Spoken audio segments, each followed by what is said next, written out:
Oh, Forrest, there's a call coming in. It's time to turn the music off.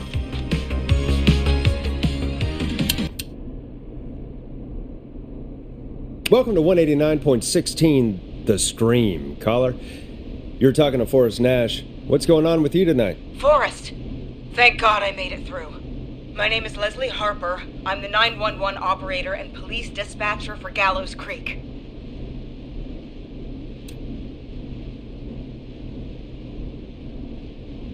Well, Leslie, I guess it must be a slow night for crime if you've got time to call in. What can we do for you? Slow night? Forrest, I found a body. I need help. Forrest, I recognize her voice. I'm pretty sure that actually is our 911 operator.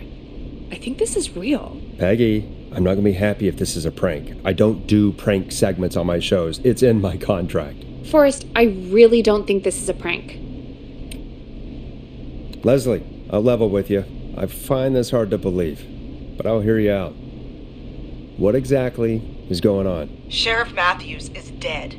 What? Sheriff Matthews is dead? I couldn't get any response from the department. That's never happened before, so I came to the station and I found him. Oh, God, poor Sheriff Matthews.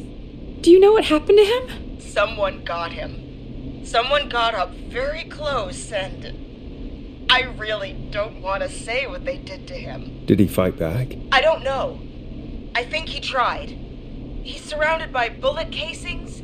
I think he tried to shoot at whoever it was, but...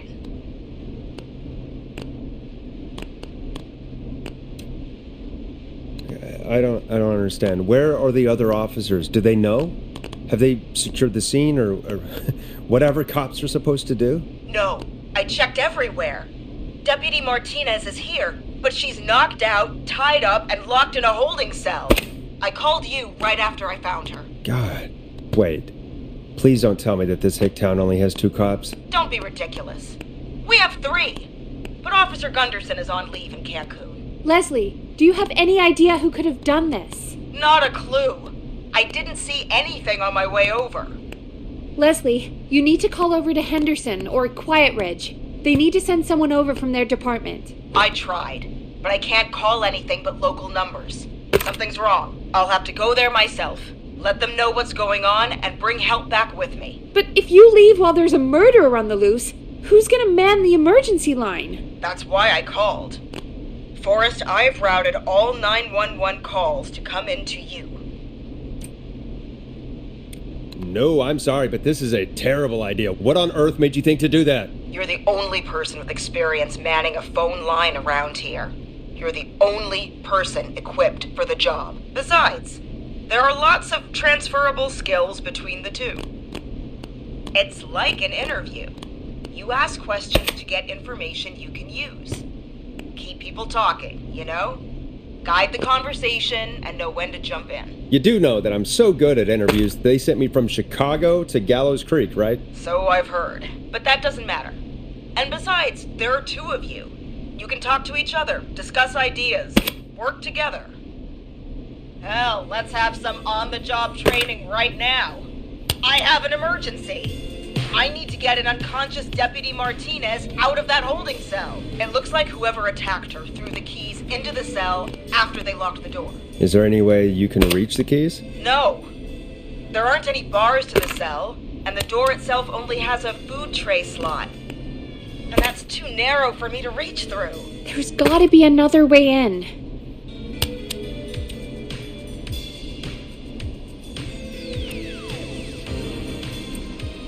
There's got to be another set of keys somewhere in that office. Those can't be the only ones. Of course. Yes, there must be another set. Where might another set be?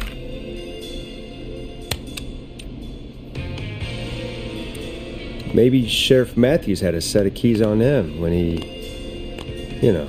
I couldn't see any at a glance, but I didn't really look up close. 1 second.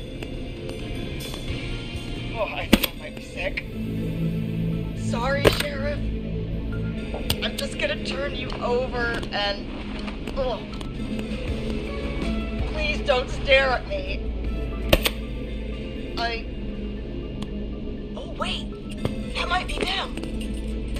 I think I got the cell keys. Looks like Sheriff Matthews might have saved his deputy. Do the keys work? They do! Give me a minute to untie Deputy Martinez. I'll be right back. So far, so good, I suppose. How are you feeling, Forrest?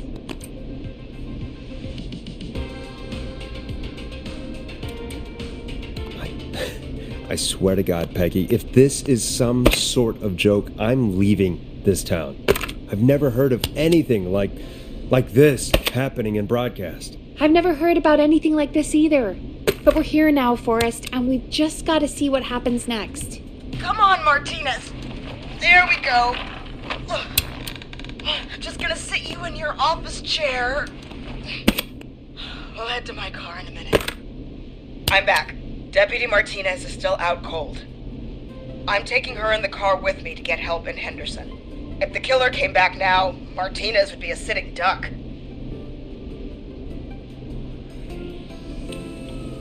You mean we're going to be on our own? Just Peggy and me, and no one else, responding to emergency calls. You'll be fine. You and Peggy just worked together like you did earlier. You can do this. Now I'll be back as soon as What? My car! My car is on fire! What do you mean it's on fire? How the hell? Did it just go up in smoke? What happened? Wait. What? No way. This can't... Oh, Forrest, we have big trouble. What's happening? What's that noise? It sounds like whistling? Whistling? It can't be. Oh my God. I can see him, but he's dead, right? Right? But that mask, how the hell is he? Who, Leslie? Who? The Whistling Man! The Whistling Man? Who's the Whistling Man? He was a serial killer back in the 50s, wore that mask. But he's dead! He's... What the hell? Oh, God. Do you think he attacked Sheriff Matthews and Deputy Martinez? He's coming this way! Leslie, stay inside and lock the doors. Right. Shit, we need a new plan. My car's torched. We need to think! There should be police cruisers at the sheriff's office, right? Like, you should take one of those. Yeah, that could work. Let me check if Martinez has any... Just reach into your pocket there, Deputy, and... Yes, got him. Keys for squad car 3. I saw that parked out front when I got here. Nice one, Forrest. Good thinking. But, wait. How am I supposed to get us to the car? The Whistling Man is right there. Deputy Martinez surely carries a gun, right? Could you use that? Deputy Martinez's gun is missing. I guess the Whistling Man must have done something with it. The sheriff must have a gun, right? Can you see it? There was a gun next to him. Let me grab it. Oh, shit. It's empty. He must have emptied it trying to defend himself. There must be a weapon lockup in the station, right? Could you grab something from there? I saw it earlier, but as you might have guessed, it was locked. But maybe one of these keys I got earlier will help. Let me see. No! Shit! None of the keys work. Are there any other weapons lying around that you could use? I didn't see anything earlier. Let me check Deputy Martinez's belt.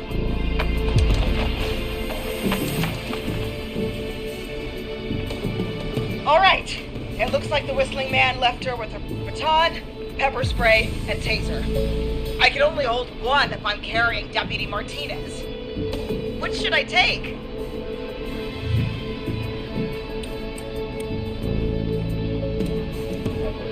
I mean, it's gotta be the taser, right? Got it. I'm just going to grab Deputy Martinez and then... Wait. Do you hear that? Yes, but just to make sure we mean the same thing, what do you hear? The knocking stopped. Everything's gone really quiet. You said you could see the Whistling Man earlier. Can you still see him? Let me take a look. No, I don't see him anywhere. But I can see the car. Squad car 3. It's right there. Okay. Deputy Martinez? If you can hear me, it's time to move. Just lean on me. Yep. There you go. Are you sure about this, Leslie? No time like the present, right? So, here we go. Again, you're hooked into dispatch now, so I should be able to radio you when I reach the car. If I reach it. Speak to you soon. Good luck, Leslie. That's one brave woman. God, I hope she makes it through this. You know, I've got to say, this really wasn't what I expected when I came into work today. Well, they always say you have to be ready for everything in live radio. Oh, I think we've got Leslie back on the line. I'm putting the call through. Hello? Forrest? Peggy? This is Leslie. Are you there? Over. Hello, Leslie! So I guess you made it to the car then? We did. Deputy Martinez is in the passenger seat, still out cold. I don't see the whistling man anywhere, and I don't plan to wait for him. So I'm going to get us moving. Jesus! God damn it! Get back! Get away from her! Leslie, what's happening? The whistling! No! Get off her, you son of a bitch! Yeah! Take that! Leslie, drive! Don't worry, Deputy Martinez. We're out of here. Leslie, are you two okay? Did you get away, or... Forrest, that taser? Definitely the right call. Oh my god, I can't believe we escaped. Well done, Leslie. You saved a life. Just another day for you. Oh my god, yeah. But let me tell you, I prefer doing it from your side of the phone. Leslie, how long do you think it's going to take to get help? Gallows Creed isn't Nowheresville, but it's pretty damn close. It's going to take a while, maybe 2-3 hours each way. Slightly less if I put my foot down.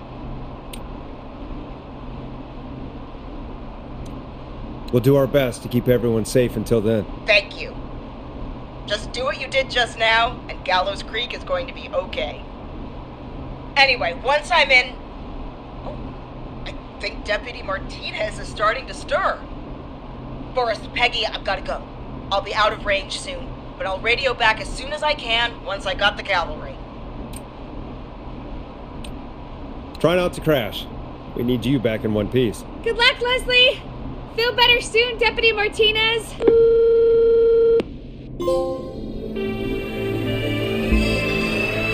Folks, you heard it here. We've got a killer on the streets of Gallows Creek tonight.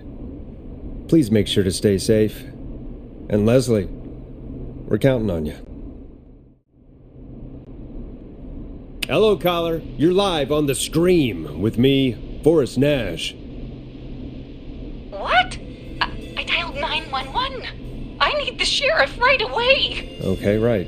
Well, I'm filling in for 911 tonight. What's your name and what's your trouble? My name is Sandra Sharpo, and I need the cops now. I'm sorry, but the cops aren't coming. Leslie's on her way to Henderson for help. What? God.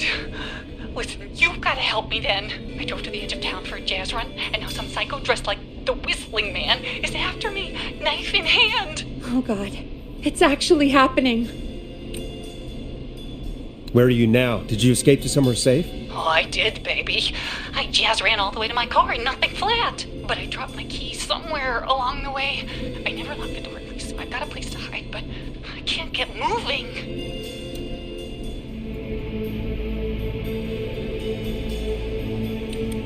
Is there anywhere else you can go? Do you have any friends nearby? Oh, I'm not going back out there.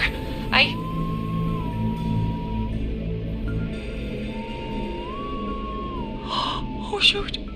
Oh, he's back. Look, I don't know anything about cars, but I gotta start this engine without the keys, and you're gonna have to help me. Wait, I don't... If it helps, I've got a toolkit buried beneath my spare sweatbands. I'll call you back when I find it. You're listening to 189.16, The Scream. Hosted by me, Forrest Nash, your friendly neighborhood radio host, mechanic and savior. Sit tight while the record spins, folks. This one goes out to you, Sandra.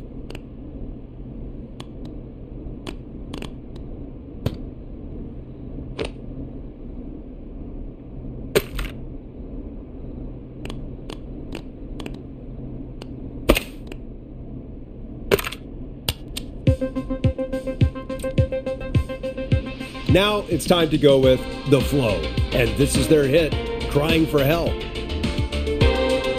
Doesn't the station have a show about cars? The Tamora twins or something? Timberline twins talk motors. Yeah. You know they're not even brothers. Really? They look the same, though. I know, but they're not even related. It's weird. I asked them about it once, and they got really sweaty and defensive. Anyway, go see what you can find. The offices are out the door and down the hall.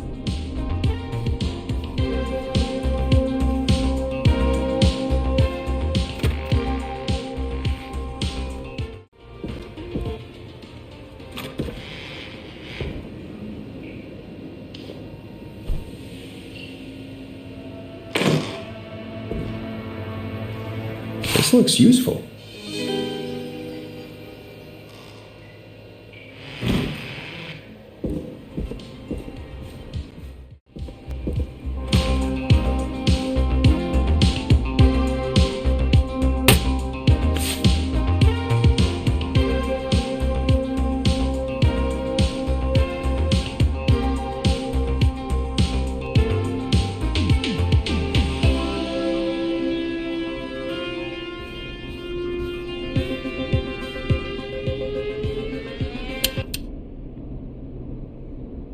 You find anything? Yeah, I found a magazine about hot wiring cars. Well, that sounds perfect. Caller on line 1. Thanks, Peggy. We're back with 189.16, The Scream. How are you holding up, Sandra? The creep's looking through the parking lot trying to find me. But I've got my tools, and I'm ready to get this hunk of junk moving. How do we start this baby? Put the screwdriver in the ignition and twist clockwise. Here goes, baby. Screwdriver's too fat to fit. What next? Unscrew the steering column. All right. Just turn. 1, 2, 1, 2. Oh, God. How long are these screws? Okay. Cover's off. Okay. There's a bunch of wires down here all paired up, and oh, God, my heart is pumping. Tell me exactly what you see. Okay, I can do this. There's a red wire, a blue wire, a yellow wire, a green wire, and a brown wire. What's the serial number on the steering column? The number is 576-894-320.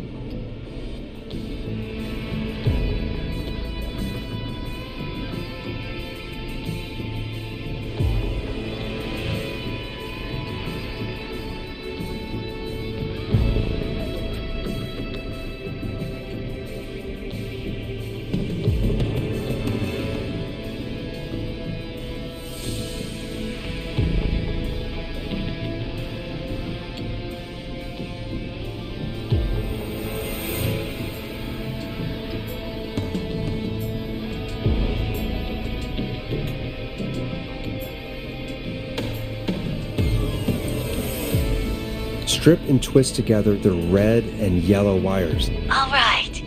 We take the red and the yellow, and we twist, and we turn. Oh, perfect.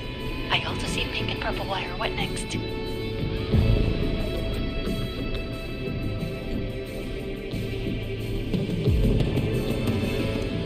Strip the purple wire and brush against the twisted wires. Okay. We strip and we brush and... And it's just everybody! Fantastic work, baby! Anytime you want to come down to the jazz studio, you get in for free!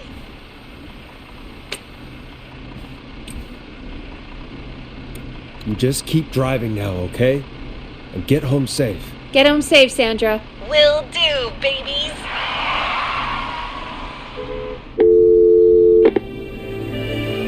We did it, Forrest! We sure did. Here comes another hit track that we're excited to share with you. And remember, if you're also having car troubles, then tune in to Timberline Twins Talk Motors here on 189.16, Monday to Friday at 5. Take it away, Forrest.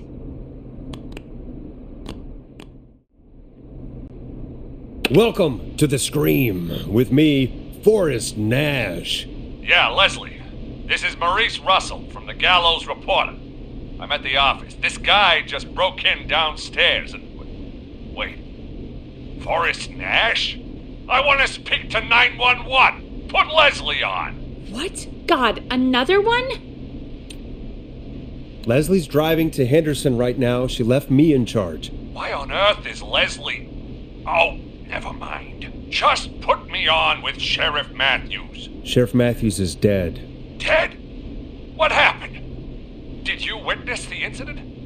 Are you willing to do an interview for the reporter?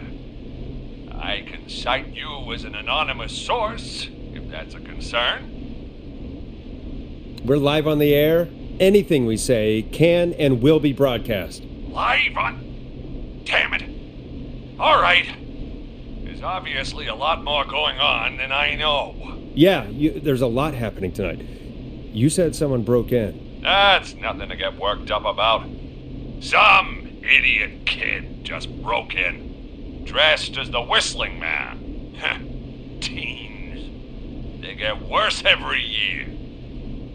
This punk wasn't even a disappointing twinkle in his daddy's eye when Edward Marshall Mooney stalked the town. But I was there.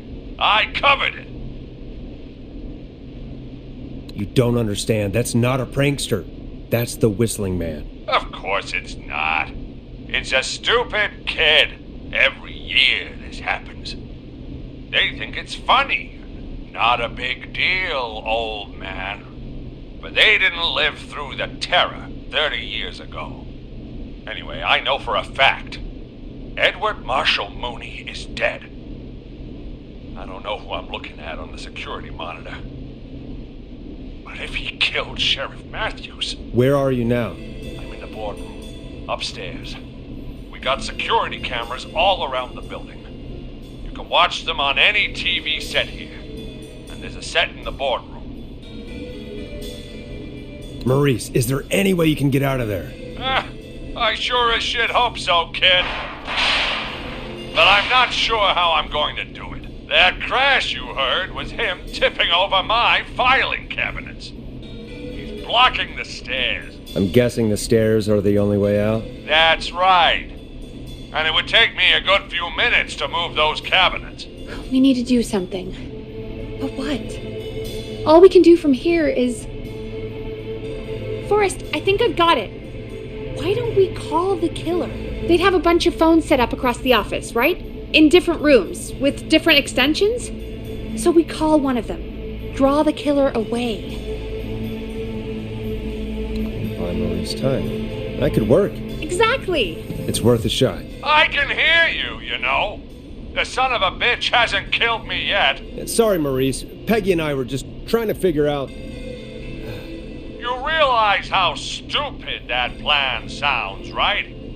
For that to be successful, you're gonna need every phone extension, plus a plan of the entire office floor, all delivered while the killer is en route. I've got it. And thank God I've always been cool under pressure. Don't go anywhere.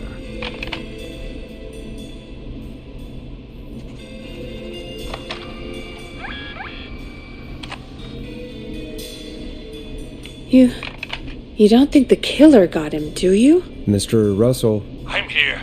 The freak's going to be here any second, too. Go check your fax machine. Don't let me down.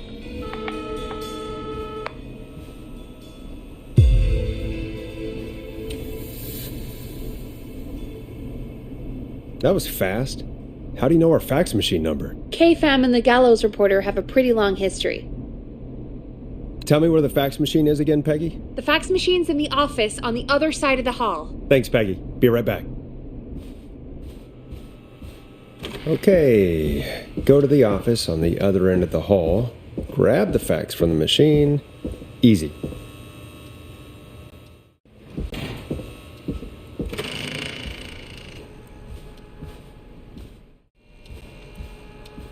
This must be it.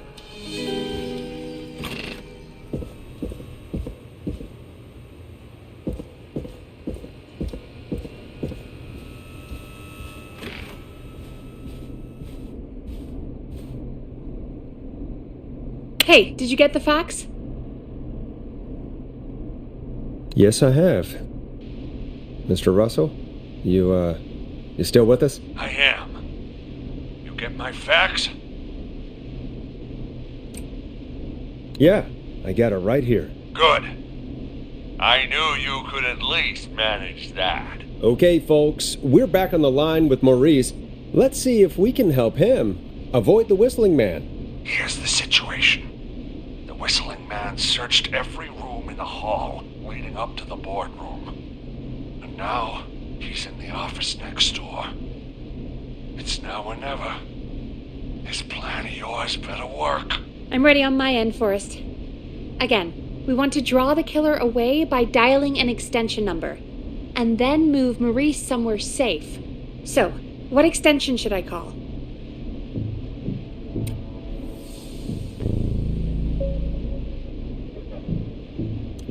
Call the editor's office. The extension is 03. Got it. I'll put the call through when you're ready. All right, Nash. Where do I need to go?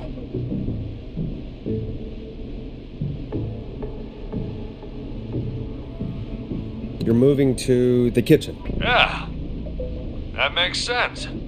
Go somewhere he's already checked. Not bad, Nash. I'm ready to place the call.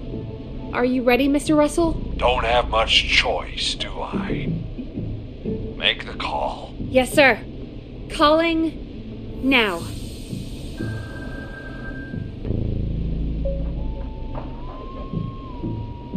I can't believe it. He's actually heading to my office. It was all Peggy's idea. Credit goes to her. Don't mention it. The coast is clear. I'm shutting off the TV so he won't see me on the security cameras. Then, making my move. I'll call when I get there. Do you think he'll make it okay? I'm sure he'll be fine. But now what do? We gotta find some way for him to get past that barricade. What do you mean? I don't think calling the whistling man is gonna buy Maurice enough time to move those cabinets. We gotta think of something else. Yeah. Maybe we could... Oh! Call incoming. You ready? Ready as I'll ever be. I put him through. Alrighty. Mr. Russell, are you there? I am. I don't think he saw me. I've gotta give you credit for that, but I'm not out of the woods yet. Right. Let's review where we are. So, the only way out is by the stairs, which the whistling man has blocked with furniture. Exactly. I can move the furniture out of the way, but not quickly or quietly. Could you lock him in a room? That'd probably buy you time enough, right? Maybe. But the damn fire regulations say every door in the office has to unlock from the inside. He'd be able to get out just as soon as... Wait, no, I got it. The secret archive through my office, where we keep our most sensitive records. Ooh, a secret archive? Reggie would love that. What have you got back there? Juicy secrets about outer space? Peggy, I don't think now's the time to be playing around like that. You're right. Sorry, Forrest. Kids, we're in the big time now. I've got it all figured out. The secret archive. There's no lock on the inside of that room, only the outside. You can't break out.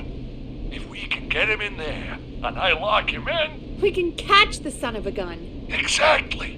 Oh my god. Forrest, we might be able to end the nightmare right here. So should I call the secret archive then? You can't. The archive is a room for secrets, not gossip. so we don't have a phone in there. Oh, we're gonna need to change it up then. Any ideas, Forrest? Maybe we could use a radio. There's no radio in the secret archives. Are there no radios at your offices? I don't have one in my office, but What is it? our sports reporter, Hopkins, he has a little portable radio he never turns off when he's here.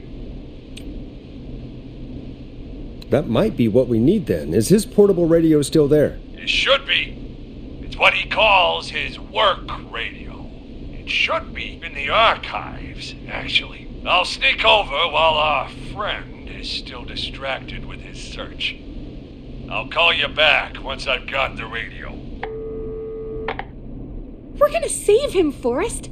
Heck, if this works, we might even save the whole town! There's still a lot to do before we celebrate. Let's just see how it goes first. What do you mean? He's not out of there yet. He's still got to find the radio, unblock the stairs. I know, but we've got a plan for how to do that. And, oh, call incoming from the reporter. Putting it through now. Nash, hello? Nash, are you there? I'm here. Is everything okay? I found the radio. It's right where I thought it would be. It's all coming together. I'm just going to turn it on quickly, make sure it's still got some juice. Maurice, turn the volume down. We don't want that thing blasting just yet. Yeah, I knew that, Nash. I was just doing that when you yelled at me. The radio works! If I make it out alive, Hopkins might just get that day off he wanted. He's earned it. Let's do it for Hopkins, Forrest. Wait. Ah, God damn it. If I can't have this stupid thing turned up, how am I supposed to draw the killer? I can't be in the room when it's on, or I'm dead. You just... Oh, that's a good point. But wait, we're the radio. We can just be quiet until you're ready. If you can do that, then... Yeah, sure. 189.16, I know that's your station number. But a good editor always double checks. Can you confirm that? Get the stinger, Peggy. 189.16. Jesus Christ. I've got the radio on silent, but I'm tuned in. Now, I just need to get to my office. Sounds like we need to make another call, Forrest. Where should we send the killer?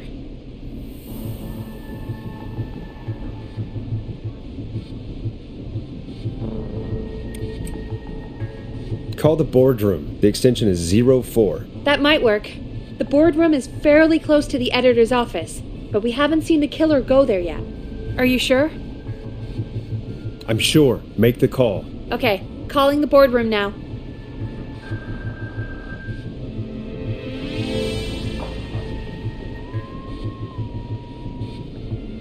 He's on the move. I'll call you guys from my office in a second. Looks like we're almost through this nightmare. Any idea what you'll say to draw the killer in?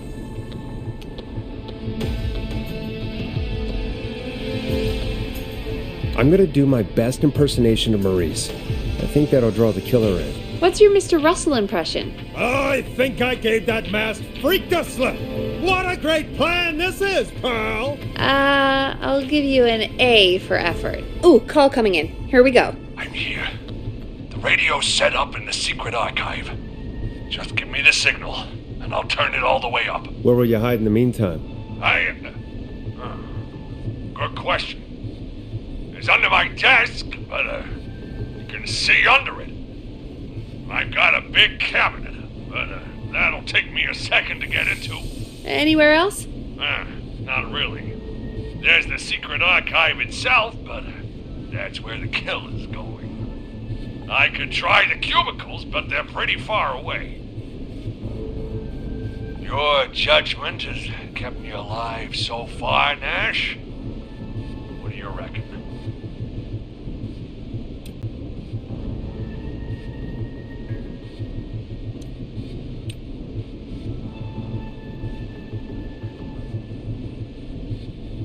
Hide in your cabinet. All right. Well, this is it. I'm going to go turn the radio up to full blast now. Don't say anything until I've had time to hide. You got it? We know the plan. You can trust us. Here we go.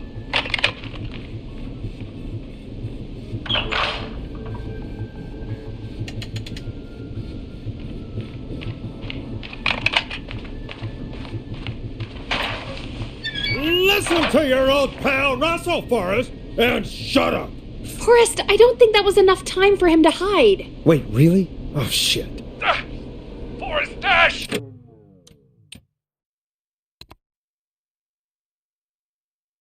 You son of a...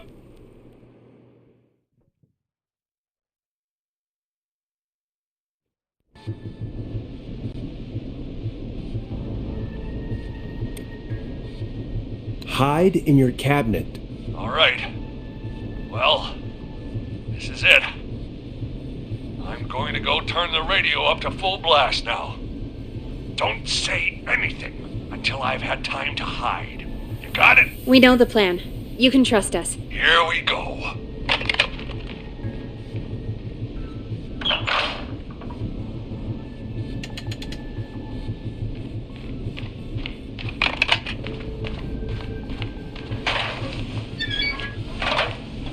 I think it should be safe now, Forrest. That's it!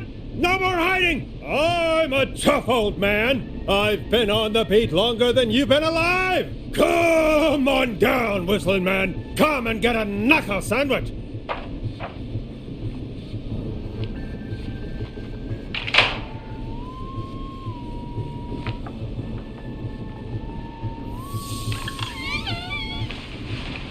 Listeners, this is Forrest Nash of 189.16, The Scream.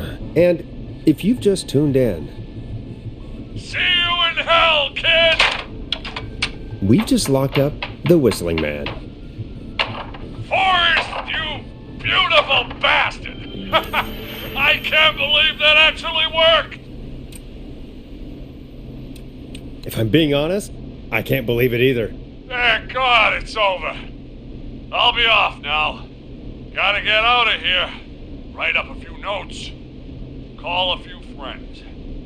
I'd feel safer waiting for the cops to come grab this freak with some company. Hey, maybe you and me could do an interview tomorrow for the Gallows Reporter. I'll think about it. Let's see what tomorrow brings. I'll take that as a yes. Talk to you soon. There we are, folks. The Whistling Man is locked up.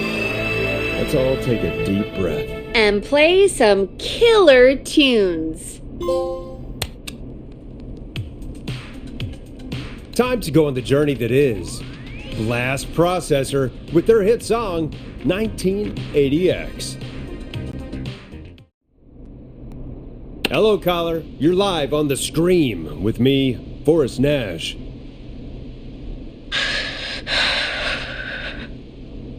Who's there? Who is this? Hello. Are you still with us? Forrest? He called me? That horrible whistling down the phone. He's coming for me? Jesus. Okay, listen, caller. Don't panic. We've done this a few times now.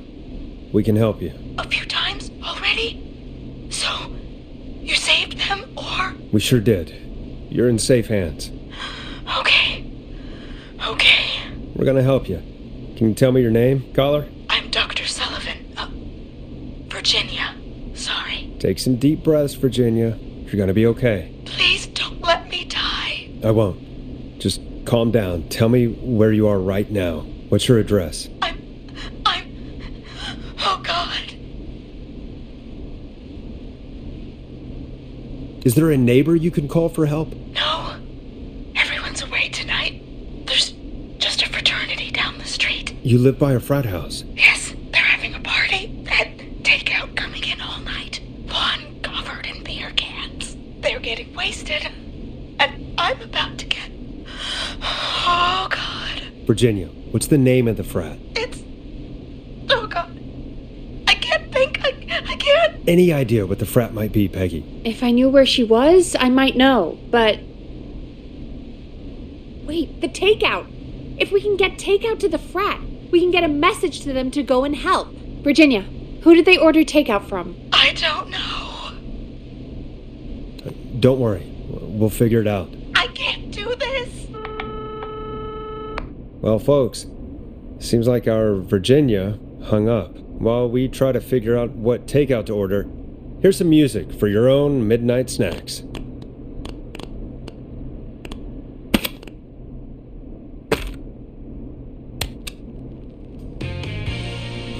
Let Storm Riders take you on a rock and roll ride with the Glam Jam. Peggy, what places do takeout in Gallows Creed? Off the top of my head? Well... There's the barbecue place, Grilling Spree, and you can order from Chalupa Cabras. Oh, and of course we have Ponte's Pizza. That's it, I think. All right. We'll call each place and ask who they deliver to tonight. That's not going to work. Takeout client privilege. What? There was a lot of competition back in the day. Things got ugly. It's a long story, but what we can do is this. We figure out where the frat boys ordered from, call the takeout pretending to be from the frat, place an order, and include a note asking them to call the station. There's no other way, is there? Not that I can see. Well, let's not waste any time then. That's the spirit. You got any suggestions on where to look? Check the offices for anything food related, and maybe the kitchen downstairs. You'll need a key for that. I'll just slide it under my door now. Thanks, Peggy. God, where to start? What would make me order from somewhere if I were a partying frat boy? We have a food critic, right? Chad or Brad or... I just have to look around.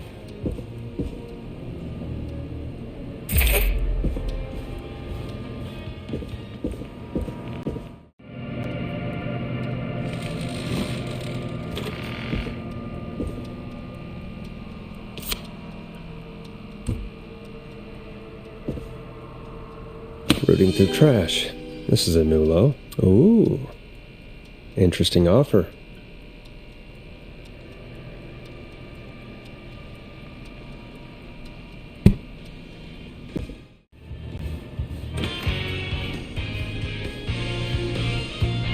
Hey, find anything useful? Yes, I have. That's great. Are you ready to get back on the line? Let's make the call. Okay, Forrest, shut the music off. Okay, Forrest, what'll it be? Call Ponte's Pizza. You got it.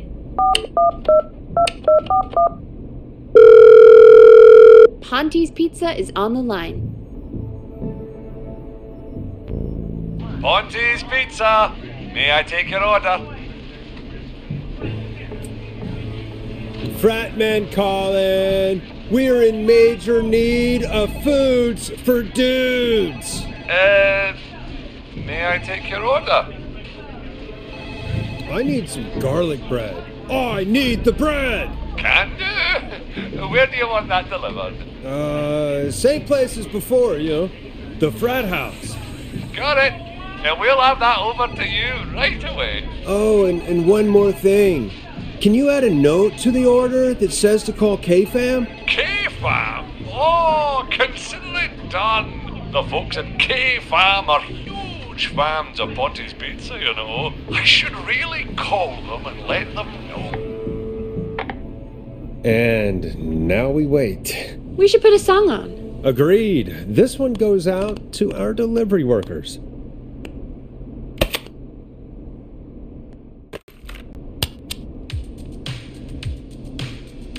Enjoy this classic by Smooth. It's their hit song, The Word.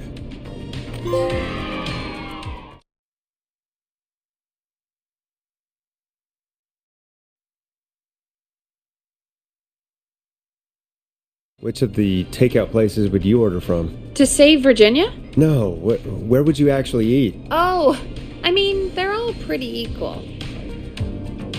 You mean equally awful? No, equally good. But if I had to order, not Ponty. He's not Ponty. Right. So, between grilling spree and chalupa cobbers. I mean, it depends. Do I want a plate full of meat? Or do I want really, really good nachos? It can change depending on the day, you know? Yeah, fair enough. Maybe I... Hold that thought, Forrest. We've got a call coming in. Hello, caller. You're live on the stream with me, Forrest Nash. Hey, this is Fratman Plunker! We got some garlic bread and a note to call this number. Yes! Plunker, this is Forrest Nash from 189.16, The Scream. And... Is this Goose? Oh, man. It's totally you, isn't it, Goose? This is such a Goose prank. Sure, whatever, it's Goose. Now, listen, Goose, dude, get your ass to the party. We got so much beer! Listen, I need you to... Goose, come get beer. Your brothers are waiting for you. I'm not Goose! How can I prove this to you? Let me get a second opinion on this. Norman the Barbarian! What do you think? Great idea. Norman the Barbarian says only the radio man can control the tunes. So, play us the flow. Wait, really? What? The flow? Norman the Barbarian demands it. Okay, I'll play the damn song.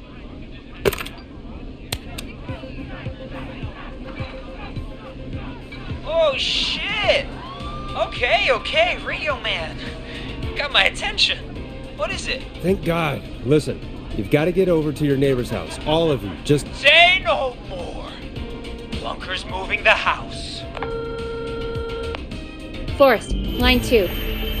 Hello, you're live on 189.16, The Scream. Forrest, it's the killer. He's at the door. Race. Oh my God, it's you, isn't it?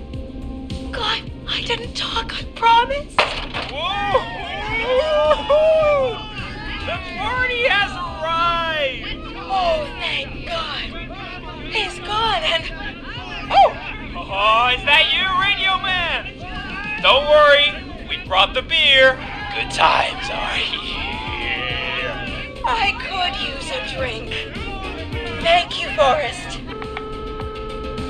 You're welcome, Virginia. And thank you to Plunker and his fraternity brothers. Some heroes wear capes, some wear sheets as togas.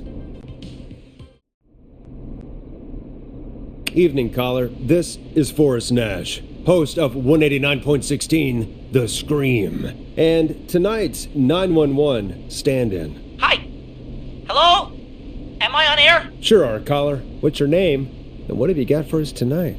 Name's Eugene Stine, and I've got a heart full of love, Forrest. I'm hanging out in the middle of the maze, listening to your show, looking up at the stars and waiting for her. You got a special lady coming out to see you. Yeah. Molly. We planned to get lost in the maze tonight, to take our first journey together into the love labyrinth. That's why I'm calling, actually. I thought she'd be here an hour ago. And since I've listened all night to how cool you play it, I thought you were the perfect guy to ask. Should I call her up and ask if she's coming, or wait and see? For real, kid? If you've been listening all night, do you really need to ask me? Yes, that's why I'm calling. Eugene, do you really need to ask? I'm just not sure, you know? Eugene, you really need to go home to your parents. My parents are dead, actually. But, Oh, jeez. yeah, I guess it's not the night. Hang on! I hear some rustling. I guess she came after all. Molly! I'm in the middle! It'll take a little while to get here, but, thanks again, Forrest. It's been good talking. Oh, wait a second. Molly can't whistle. No, this is supposed to be the best night of my life, not the worst. Stay calm, Eugene. We'll get you out of this. Carm, I'm about to die a virgin. Listen, Eugene, breathe, hide, and call back in a minute. We'll get you out. I'll do it for Molly. But please, hurry. Well, listeners, while Peggy and I deliberate, here's a track for all you lovers out there.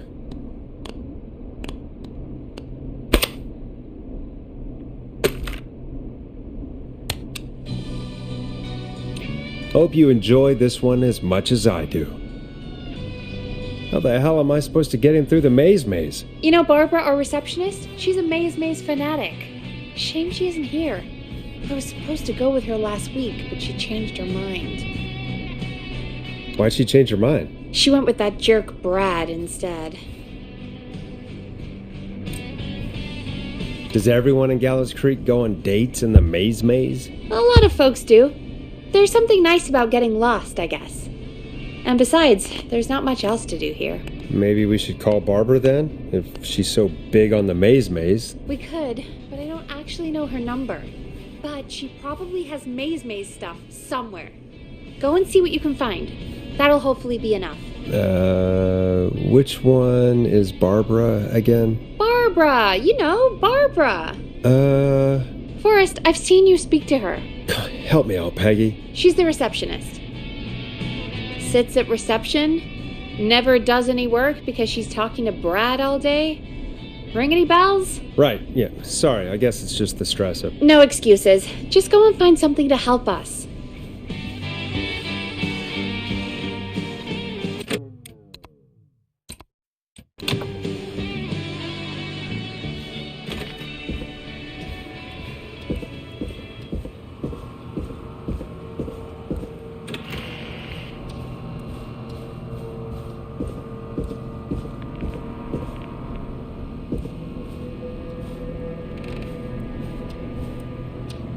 Bingo. Here's what I was looking for.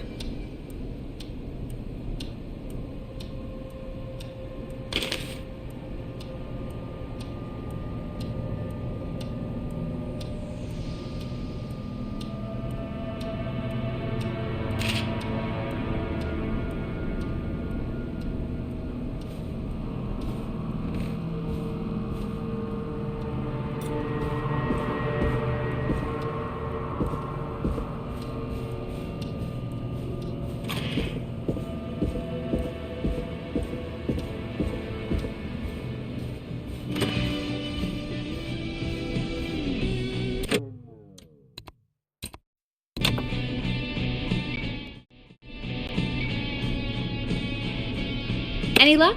Yeah, I found a map for the maze in the trash. Why was it in the trash? Never mind. It doesn't matter right now. That's a question for Barbara later. Eugene called while you were away. He's on line 1. Welcome back to 189.16, The Scream. I hope you lovers like that track. And I hope we can help our lover in the maze. Eugene, you're back on air. I'm lost, Forrest. I just ran and I don't know where I am. I'm at a crossroad, facing a tractor statue. There are hay bales painted gold on my right. Go left.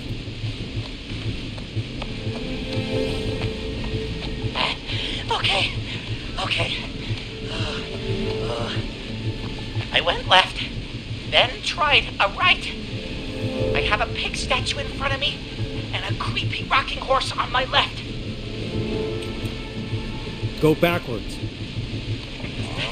Oh, God. Why didn't I just invite her over? I'm at a crossroads. There's a pitchfork statue up ahead. Which way? Go left. Oh, this wasn't how tonight was meant to go. I just wanted some love. There's a tiny barn in front of me and a scarecrow behind me. Nothing to my sides.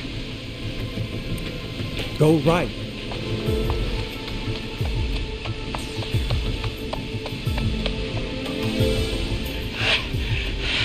I can't run much more.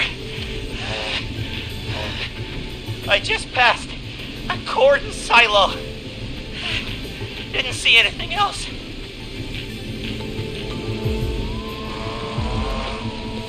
Please. Where do I go?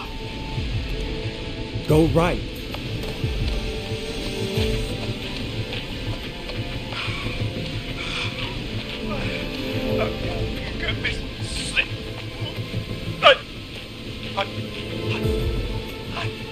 I'm out. And my bike's still here. Oh, thank you, Forrest. I love you, Molly! That was tense. I think I held my breath the whole time. I think it went pretty well, all told. I think you're right. By the way, why do you think Molly missed their date? Do you think she's okay? Unfortunately for Eugene, I think she probably never left home. Sorry to cut the music short, folks. Callers take priority tonight. Welcome to 189.16, The Scream. This is Forrest Nash. Forrest. Oh, thank God. It's me again. Murphy. Hey, what brings you back? Oh, the killer got me, man. Why did I ever trust a guy named Master Robbie? I warned you not to. Hindsight is 20/20, okay? Forrest, we need to do something. Goddamn Mason. He came to the Gallows waste disposal plant. Beat on me, man. Carry me inside and lock me in a dumpster. I got a flashlight, but... Oh, goddamn. I smell smoke. I think he started a fire. Hold on, Murphy. We'll call for help right now. You gotta hurry, man. I need someone here now or I'm gonna die. Peggy, get the fire department on the line. On it. All right. Now just... Come on, pick up. Hi. Yes, I'd like to report a fire over at the Gallows Waste Disposal Plant. It's an emergency. What do you mean it's not operational? Why is there no backup vehicle? Oh, God damn it! Forrest, that evil son of a bitch slashed the tires on the town's only fire engine. They can't do anything. But I have a few friends who live nearby. Maybe one of them can save Murphy. Where do they live? My friend Alex lives on the corner of Haddonfield and Romero Street, and Catherine lives on the west end of Myers Lane. And there's Jericho on the east end of Myers Lane. But he's old. Really old. Okay, I'll check the map, see who would be best to do this.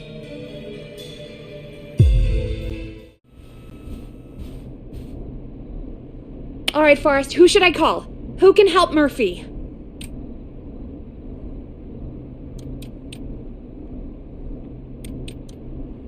Call Catherine. All right, give me a second.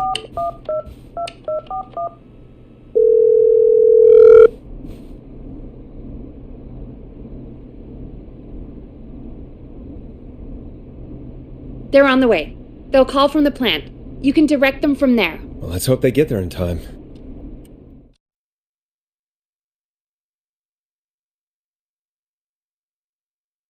Call coming in. It's Catherine. She and Murphy are now both on the line. Hello, Catherine, are you there? What's happening at the plant? The whole damn thing is up in smoke. God damn it. I'm going in. Oh, my reception is terrible in here. God, my eyes sting.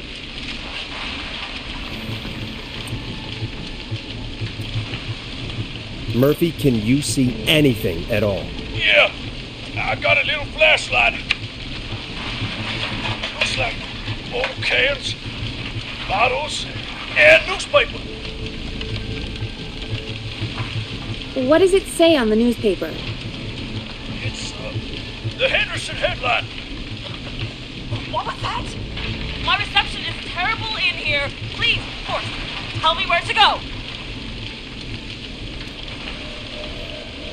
Go to recycling. Recycling. Got it. Come on, Catherine.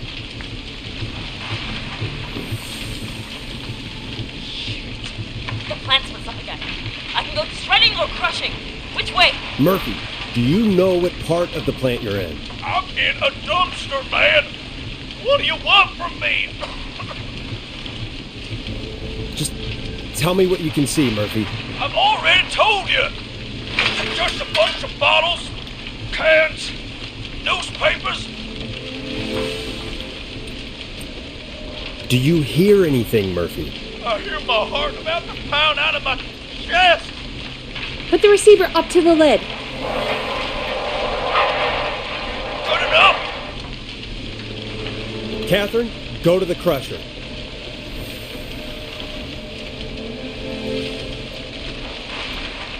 Okay, it's super loud. We're almost out of time. There are 3 dumpsters here. One for Gallows Creed Council, Henderson Disposal, and Quiet Reach Municipal. Open the Henderson container.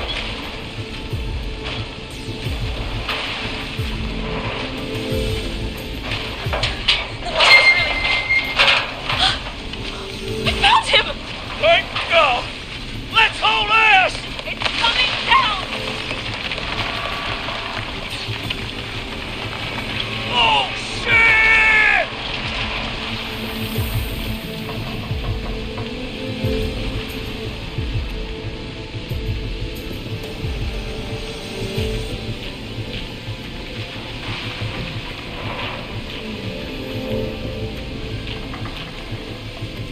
We made it!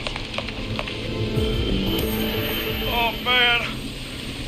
You saved my life. Thank you. Thank you. And I swear to you, now, I'm gonna race Fernando to be like you.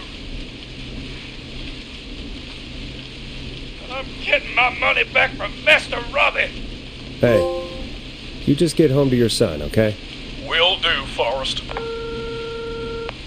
Well, folks, Gallows Creek has 2 folk heroes tonight, Murphy and Catherine. I'm sure their deeds won't soon be forgotten. Great job, Forrest.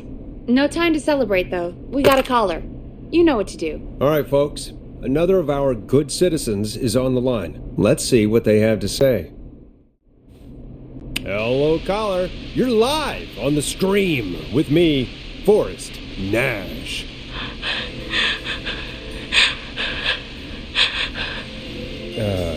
Hello, caller. Who is this?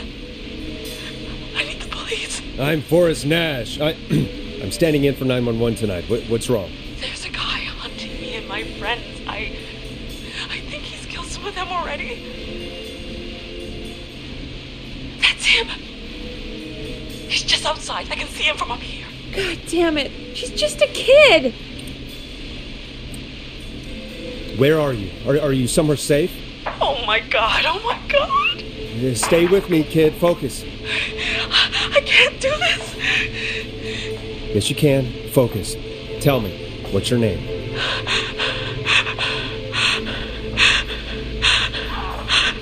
Sweetie, you can do it. What's your name? Carrie. Good. Carrie, listen to me. We're gonna get you out of there, all right? Now, where are you? The old murder house. Upstairs. I'm at the end of a hall. There's a bathroom, a couple bedrooms, a closet. Oh, he's coming. Where should I go?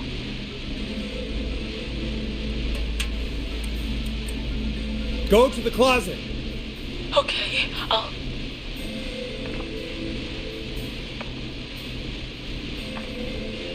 He's here. He's here. He's gonna kill me. Forrest, I don't think we can... Don't move!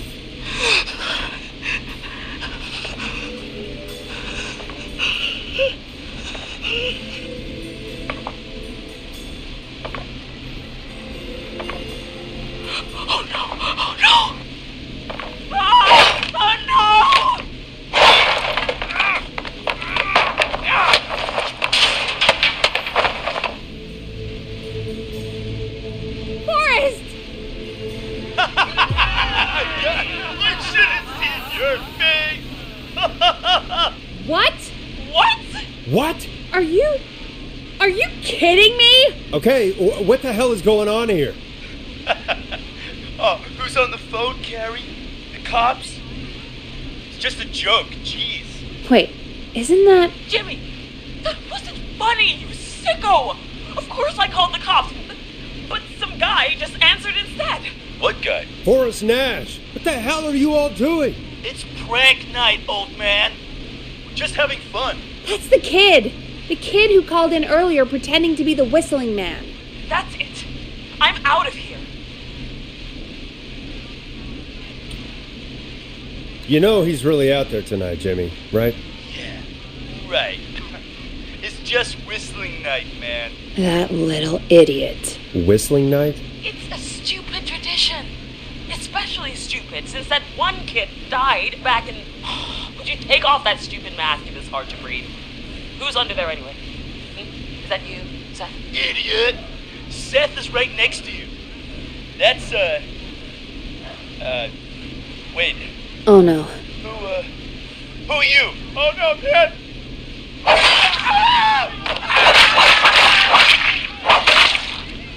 Everyone, get inside! Everyone, run! You two, open the door. Scott, Heather, you barricade the back. As long as he's out there and we're in here, we're safe, right? You bought time, but not much. Forrest, we have to... Heather, I already called the cops. Forrest picked up. He's the best we're gonna get. Who is with you, Carrie? My friend, we drove out to the old murder house and... Oh, of course! The van! Who's got the keys? Jimmy had them. Jimmy. Oh.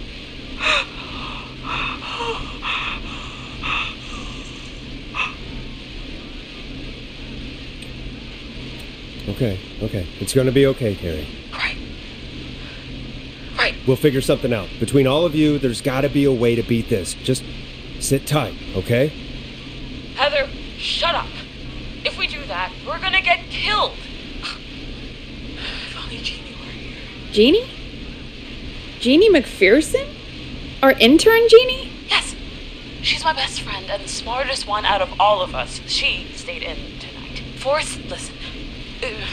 We'll see what we can come up with, and, What? Scott, you're not any good at... And, no, Chad. Out of all of us, you're not the ones... Everything okay? No,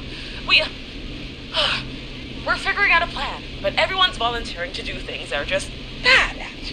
I think we can figure out what to do, but I don't think we can agree on who should do what. I think you'll have to be the tiebreaker, or else these idiots are gonna get us killed. But Shut up, you... Oh, Forrest, I'll call you back. But I don't know anything about your friends. These damn kids never learn. Are you okay? They do this kind of thing every year, Forrest. People get hurt. All right, folks. We're gonna work out a way to save Carrie and her friends. This next one goes out to all the trapped kids out there. Here comes one of my favorites. Peggy, you mentioned something about their friend working here? An intern? Yeah, Jeannie. Seems a nice enough girl, but a bit head in the clouds, you know? Not sure why we took on an intern. We really didn't have the office space for one. Poor thing got tucked away in a dark corner somewhere downstairs, I heard. All right, I'll go see if I can find her desk. Hopefully she has something we can use.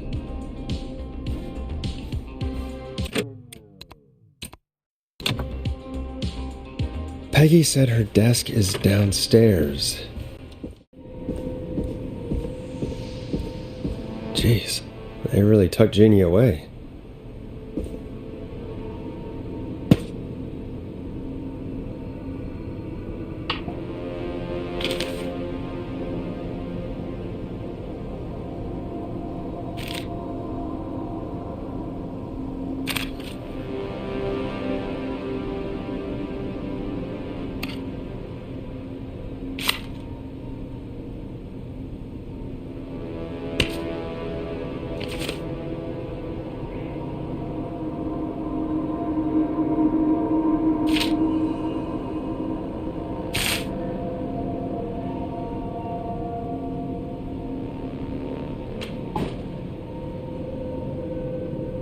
Friendship quiz.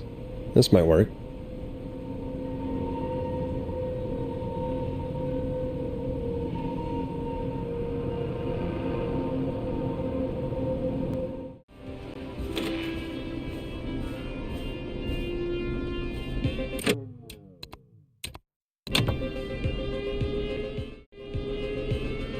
Hey, you find anything that'll help us out? Yeah, I found a friendship quiz with all these kids on it. If you think that'll help, then good enough.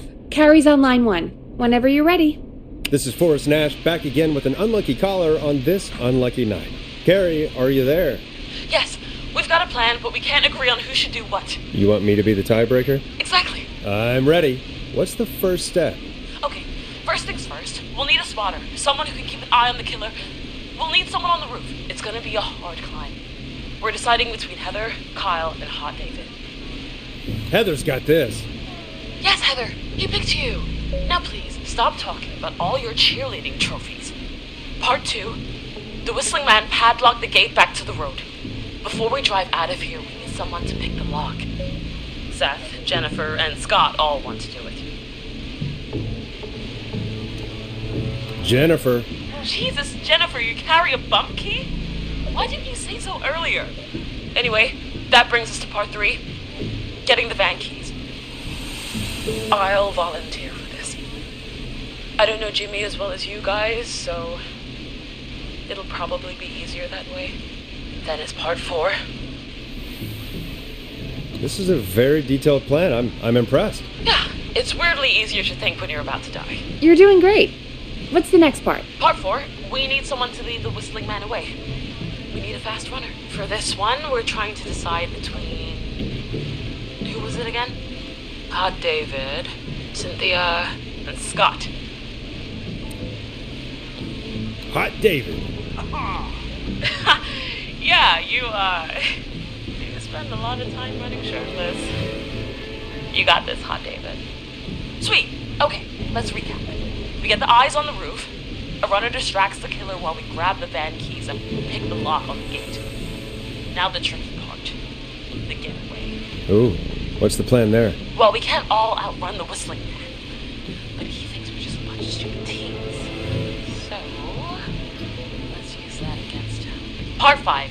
We trick the killer into a trap. Someone can pretend to be injured.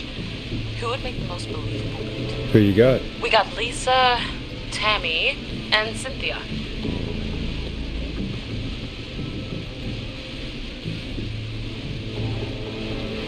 Lisa. You're right, Lisa. Having to smile at rude customers is perfect practice. That should take care of the killer. And then it's time to get out of here. Finally, part 6. We need someone who can drive us through the woods and back to Gallows Creed alive. Who's our getaway driver? Should it be... Who have we got? Chad, Scott, Cynthia, whatever. Forrest, you know what to do.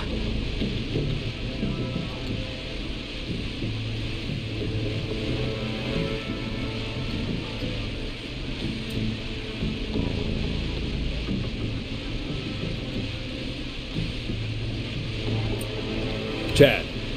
Oh, perfect. Your go-karting experience will be great, Chad. Thanks, Forrest. We'll just take a few seconds for ourselves, and then it's go time. Sounds good. Talk to you in a sec. Good luck, Carrie. That actually sounded like a pretty good plan.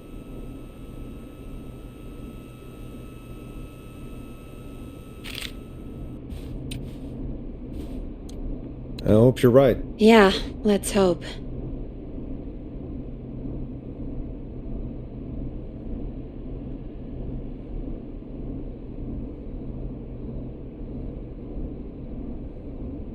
Oh, the kids are back already. Line 1 again. If you're just tuning in, we're coming to you live with a bunch of teens about to flee a madman. Listener discretion is advised. Are you ready, Carrie? We're good to go, Forrest. Good luck. And Godspeed. You got this. Here we go, everyone. Spotter, to the roof. Go, Heather. She's off and away. All right, Renner. Get ready. Wait for the spotter's signal. Spotter says go.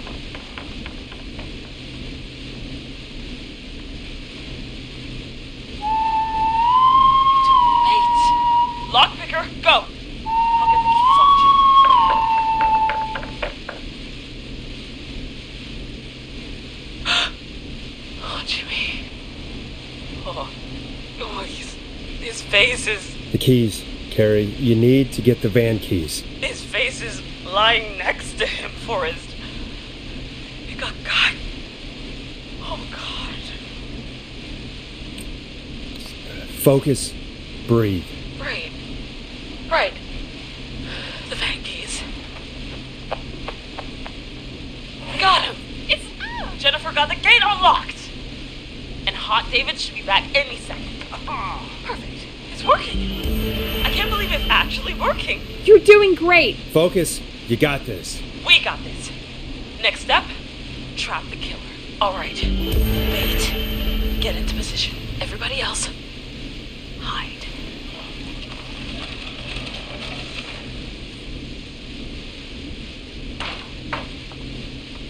Okay, performer. Now, act like your life depends on it. Oh. There he is. He's buying it.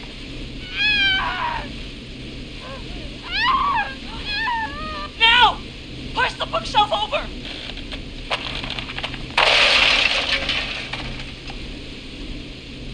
Oh my God! He went through the floor! Spotter!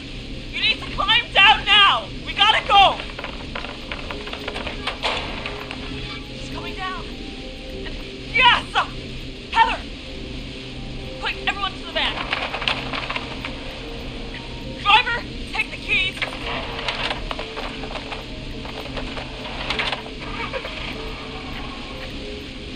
The damn gate swung shut.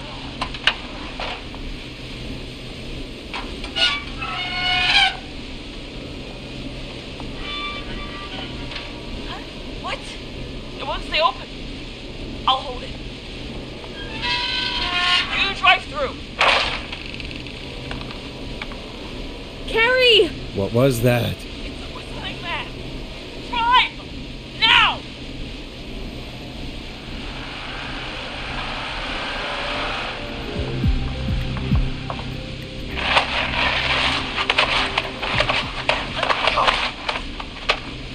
Let me go! Let's go! Just drive! Oh my God. Please, no! Ah!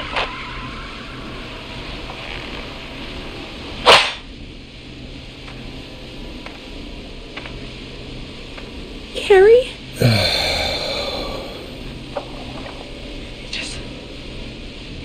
He just stared at me. Carrie! Carrie? Just stared at me. And walked into the woods. I don't understand. Thank God you're okay. Can you get somewhere safe? I can make it home. Thank you both for helping. If you hadn't, It was your plan, Carrie, and it was a great plan. It was really all you, Carrie. Still, I need to get home. Breathe, Carrie. You're okay now. I'll call you when I'm somewhere safe. Talk to you then. Folks, that was a lot. Our thoughts go out to Jimmy's parents in this awful time. For any kids listening in, please stay inside and stay safe. And parents, hug your kids extra tight tonight. Here's a song for the girl walking home in the dark.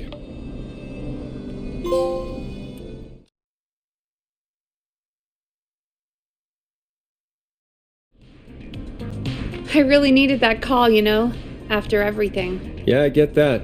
He talked a bit much for my taste, but it is inspiring to hear somebody come back from the brink like that. Yeah, that's what I meant.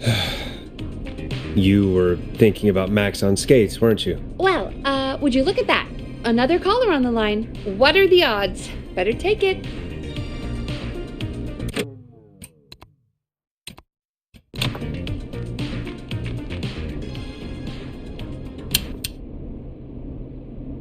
Welcome back to 189.16, The Scream. This is Forrest Nash. How are you tonight, caller? I'm doing okay.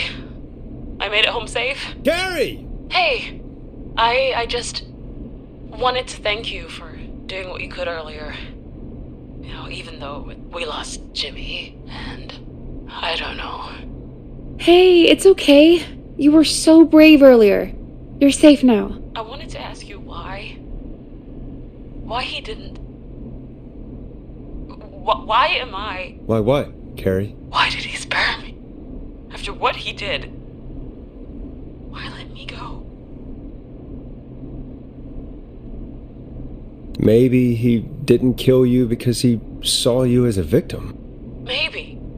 But why would that stop him from killing me too? After everything he did to... These stupid hazing nights have to stop. Carrie, you did so well tonight. Stay safe and rest. Help is coming to Gallows Creek. We just need to hold on. Thanks, Peggy. Hey, Forrest? Could I request a song? Of course, Carrie. What song? Any song by Blast Processor. And thank you. This next one goes out to Carrie.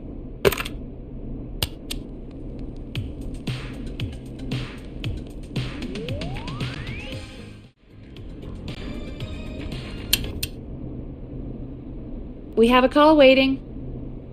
You're through to 189.16, The Scream. What's your emergency? Hello again, Forrest. Oh, that call with the teens was awful, those poor kids. Still, I'm glad the girl didn't get hurt. Thanks for your concern. Are you in trouble?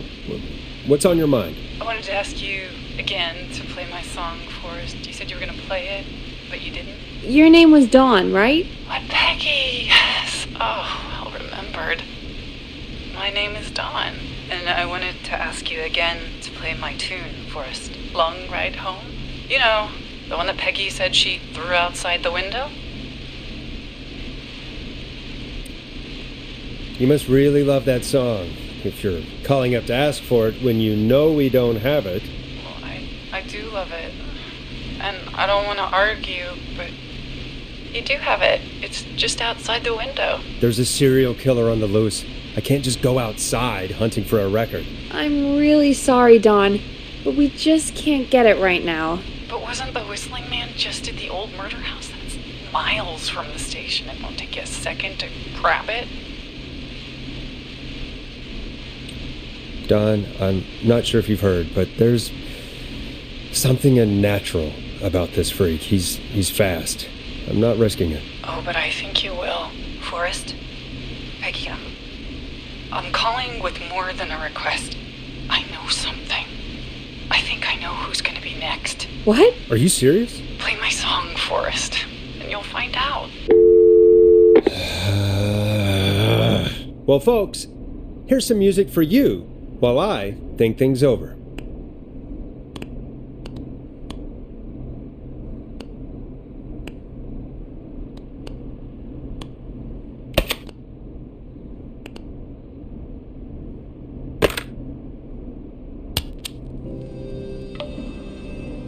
I know him. You love him. This is Roddy Snatcher with his new single, Final Breath. Is she serious, Peggy? She's serious about hearing that song, that's for sure. Peggy, I mean, is she serious about... I don't know, Forrest, but we don't really have a choice, do we? If she's telling the truth... All right, I'll do it. You're a good man, Forrest. I'll slide you the key to the fire door. Wait. Our fire door has to be unlocked? Yeah, I never thought about it, but yeah. We should talk to Reggie about that later. Anyway, I'll hold the fort down while you're out. Maybe I'll even get a caller. That could be exciting. 189.16, The Scream. With me, Peggy.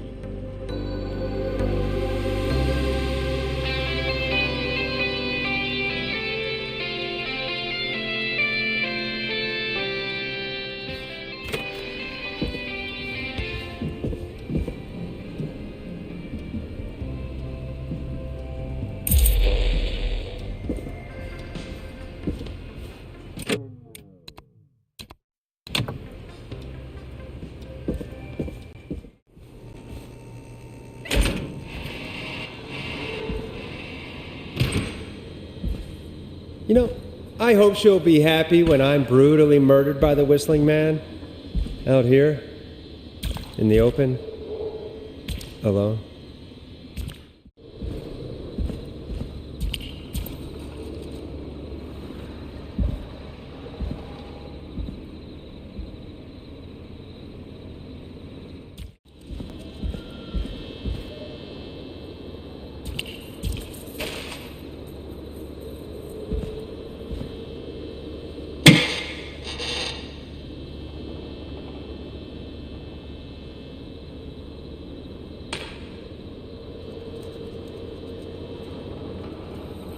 Here it is. Long ride home.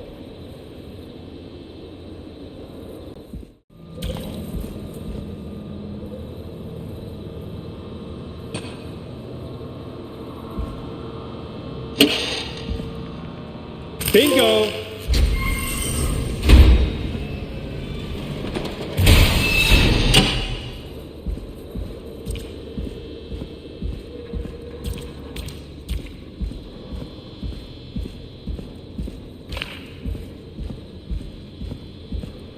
I could probably survive that fall.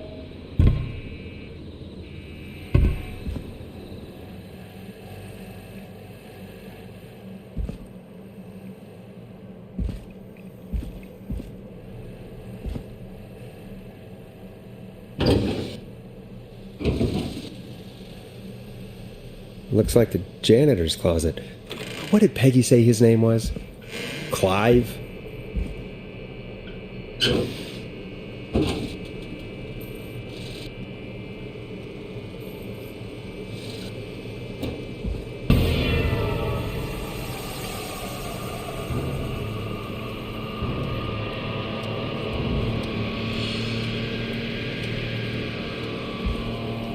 What the hell? Peggy is not going to believe this.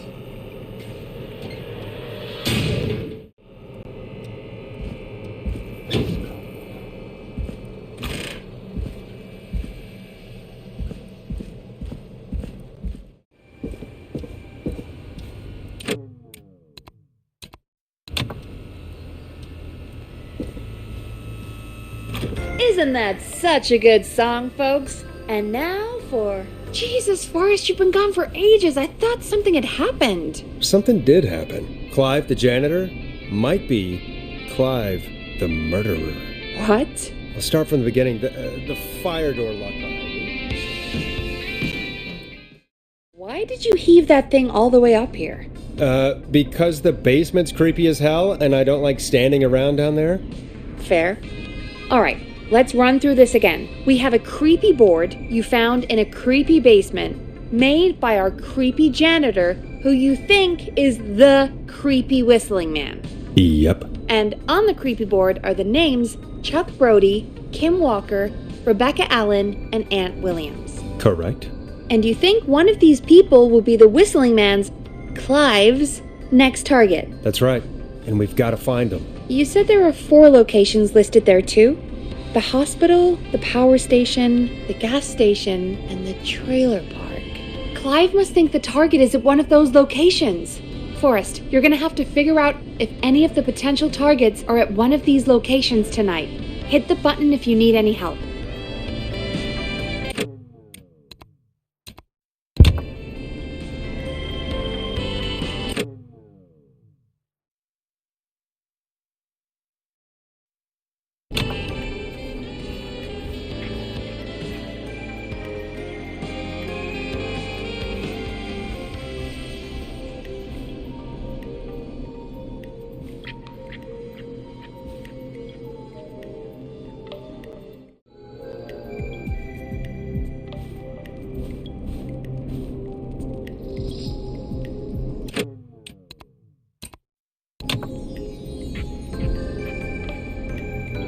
How's it going? I'm okay, thanks. I think I've almost got it. Good luck.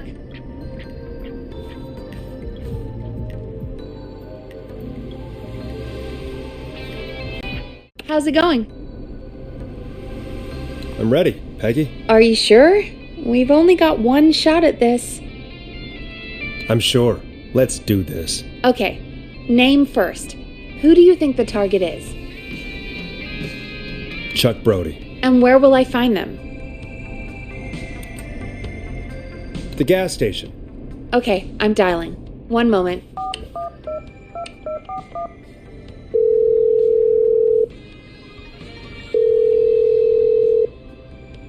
Hello? Chuck Brody! Listen, I know this sounds crazy, but we have reason to believe the Whistling Man is coming for you. You need to get yourself and everyone else out right now. The Whistling Man? Who the hell are you? Who is this? This is Forrest Nash. Listen, the Whistling Man's back. We found a list with your name on it, and... Oh, God. It's today. The year I finally let myself forget. Forget?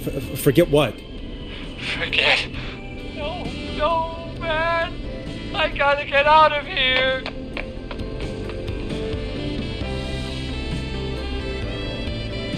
I think he ran off.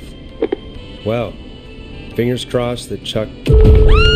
Jeez! It sounds like something blew up! He's using bombs now? Is Chuck? I don't know. Hang on, we're getting a call. Hello? Chuck? Chuck! Forrest! The whole goddamn gas station's gone up. Is anyone hurt? I don't think so. I got everyone to follow me out. The town's only ambulance was blown to hell, though. Yeah. Damn it, that fireball threw me. I've got to get to the hospital. I'm not feeling great. Forrest, man, I can't thank you enough, but... yeah, I gotta go. Wait, Damn it. We lost him. What was that about today? Oh, Forrest, the call board is lighting up. Get us into some music while I deal with this. Here's some music while we regroup here on KFAM 189.16, The Scream.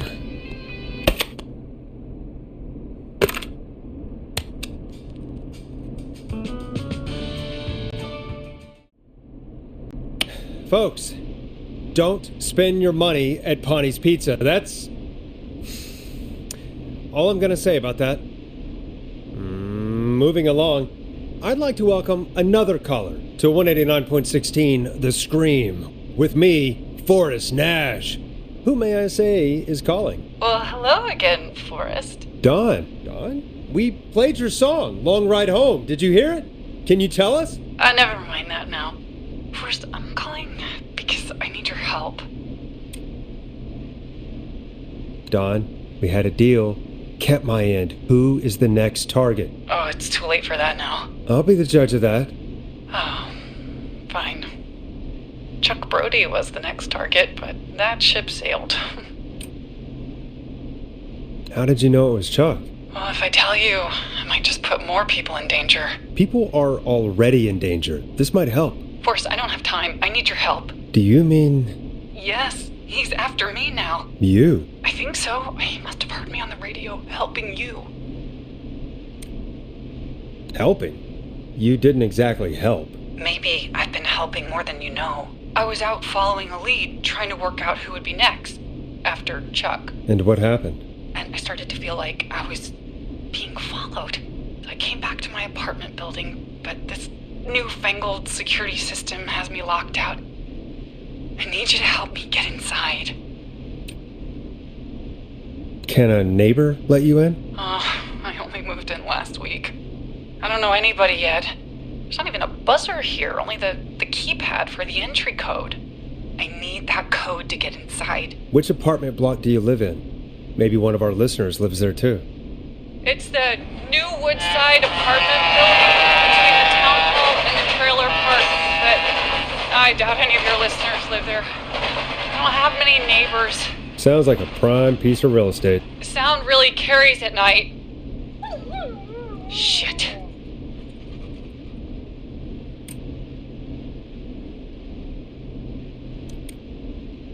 Is that a neighbor's dog? Yes, it is. Boy, I wish he'd muzzle that thing and... oh. And now he's blasting David Scopo out of his window. This night can't get any... This little man.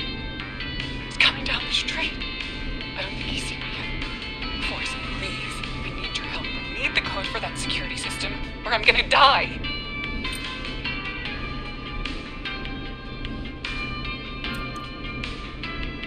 Can you get your neighbor's attention? That the whistling man will see me, Forrest. I can't do that. What's your neighbor's name? I don't know my neighbors, remember? Please, I need to get in. What's the name of the security system? There's a sticker on the box. It says Starling Security 4000. There's a keypad, and it looks like it wants a 6-digit number. Starling Security 4000, huh? That's right. Very newly installed. I need the key code before the whistling man gets me. Yeah, of course. Don't worry, Don. Thank you, Forrest. I knew I could count on you. I'll sit out of sight. Call me back soon. All right, folks. Here's a little tune for you all to enjoy while I try to break Dawn into her apartment. Coming up for your listening pleasure, it's Caged Tiger with their single, One Last Goodbye. You were pretty quiet there, Peggy. Forrest, was it just me, or was there something... Yeah, it wasn't just you. Something was weird about that. Yeah. Well, tell you what, we have a Starling 4000 or whatever here at KFAM. Clive bought one for the station. Maybe we can find something to help. Well, I'm not sure who, but to help someone.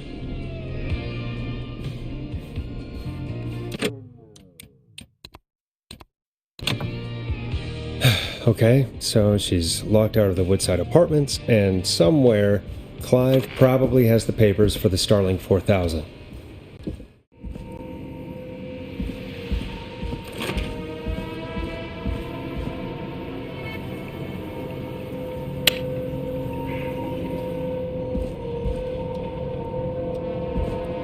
Order delivery form.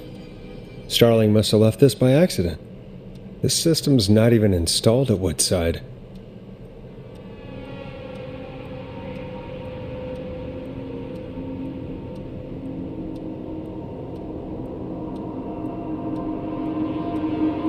Starling 4000 user manual. Ah, these codes should come in handy.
Welcome back, Forrest.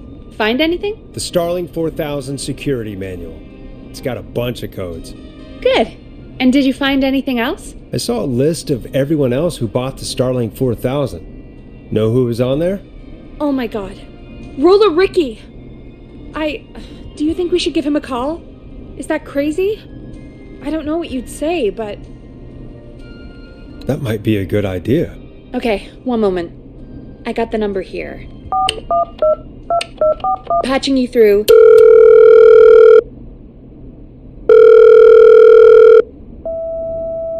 Shit. He probably can't hear it over the music. Forrest, I don't know about this. This is super weird. Just put me through to Don. I'll take care of this one way or another. Okay, if you say so. Line 1. Whenever you're ready.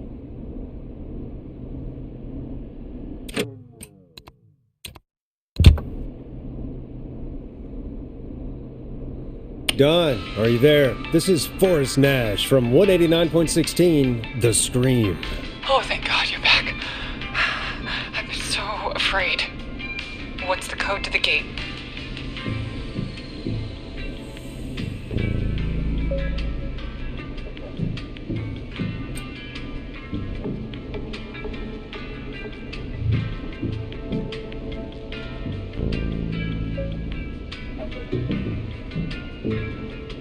The code is 191519. Thank you, Forrest.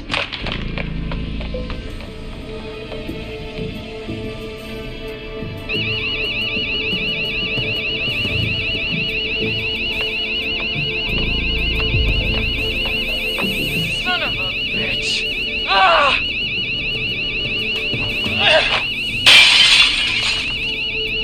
Is she?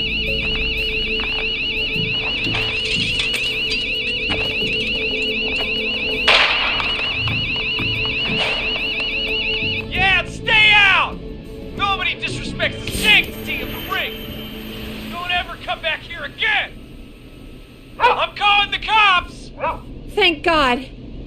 Hello? Is someone there? Ricky, get back inside and turn on the radio. Whoever that was, she was trying to break into the ring. She? Forrest, man, you got no idea. That was him. That was the whistling man. The alarm gave me just enough time to get my rifle.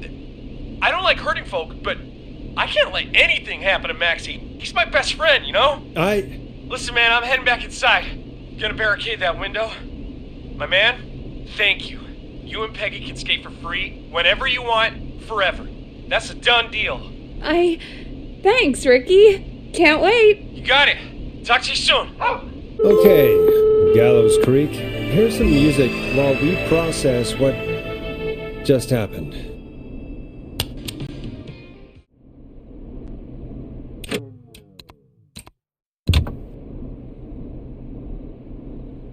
This is Forrest Nash, and you're listening. Please help me. My name is Casey Moore. I'm at 25 Nancy Drive. My best friend's been stabbed. He's bleeding everywhere. I don't know what to do. Please help me. Somebody's been stabbed? Can you tell me what happened? We'd been out at the reservoir. We were heading back to his place when we heard this whistling all of a sudden. He just started freaking out. He screamed at me, told me to hide. I'd never seen him like that, and I just panicked and ran and hid in a bush. Oh no. Forrest. Then what happened? He went up the road and talked to someone. I couldn't really hear or see anything. It sounded like he might have known the person, and they just stabbed him. Casey, was his attacker the whistling man? The who? They had a mask and wore all black? That's all I know. Please, we need help here. I'll get you help, but I need to know. Where did the masked person go? They left. They left him to bleed out. I waited until they were gone, then dragged him into the garage and called 911. Wait, why didn't she make sure he was dead? I don't know. I think I heard them say something like, "It's not so funny now, is it?" before they left, but please, he needs to get to the hospital. I can't drive, so we need an ambulance. Forrest, the ambulance was destroyed in the explosion at the gas station. You should get all the info you can. What's your friend's name, Casey? It's Jason Parker. Can you tell us where Jason was stabbed? They stabbed him in the stomach, and then stabbed him again in his leg when he was on the ground, and the knife is still there in his leg. We'll be right back. Peggy, patch us through to the hospital. On it. Phoning St. Gabriel's now. Switch to line 2. Hello, St. Gabriel's Hospital. How can I help you? Hi, this is Forrest Nash from 189.16. We have a stab victim at 25 Nancy Drive named Jason Parker. He's been stabbed in the stomach and the leg. He's bleeding heavily. Oh, God, I'm sorry. But the ambulance is, well, you know. I know, but please, we need something, or he's going to die. Forrest, listen, you're going to have to get him here. We need to see him, and we can't get there ourselves right now. We don't have any way to drive him right now. And even if we did, he's bleeding out fast. Alright, listen. We need to buy him time to get here. That means stopping the blood first, and then finding someone to stabilize him. To stabilize him, you really need someone with first aid training. Do either of you have any? No. Me neither. Damn it. I'm really sorry about this, but I have other patients who can't wait. All I can do is talk you through the procedure as quick as I can, and then leave the rest to you. You think you can handle that? We don't really have much choice. Hit me. Okay, from the top. If he's bleeding out, then you need to get him comfortable and try to stem the bleeding. Lay him down. Apply continuous pressure directly to the affected areas. When the bleeding slows, get a clean cloth of some kind and hold it over the wounds. Get them comfortable. Apply pressure. Clean cloths when slowed. Got it. I think. You said he was stabbed, right? If the object he was stabbed with is still in him, don't take it out. It's stopping the worst of the bleeding right now. If anything, you should secure it so it stays where it is. I wouldn't have thought of that. It makes sense, though. God, that was a lot of info. But I think we can handle this. Glad you've got it so far, because there's more to go. This is a lot to remember. Are you sure you can't stay on the line? We're wasting time. Please, just let me continue. If he's lost a lot of blood, he may enter shock. If he does, act fast. If you applied a cloth and it's bleeding through, don't remove it. Just apply another on top of it. If it's safe, elevate his legs to get blood circulating to his vital organs. Try to keep him warm. Get him to rest and reassure him. We need the patient to stay calm. All right. Don't replace bandages. Elevate his legs. Keep him warm and calm. This is a lot. I'm really sorry. That's as much as I can give you right now. Try to stop the bleeding. Find someone to get him stabilized and get him here as quick as you can. Good luck. All right, Forrest. Casey's still on line 1.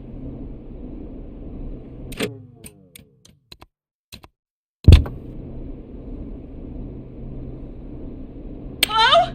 Hello? Forrest, are you there? Hi, Casey. I'm here.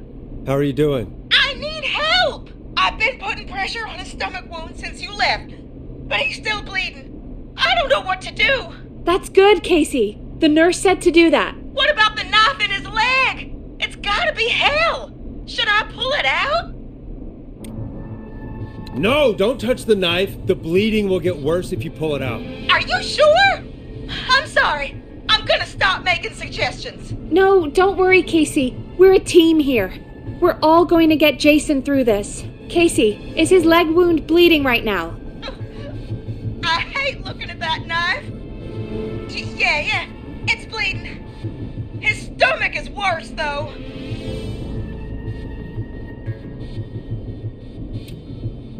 All right. I think we need to leave that knife alone. All right. I'll just keep putting pressure on his stomach for now. Forrest, can I have a word?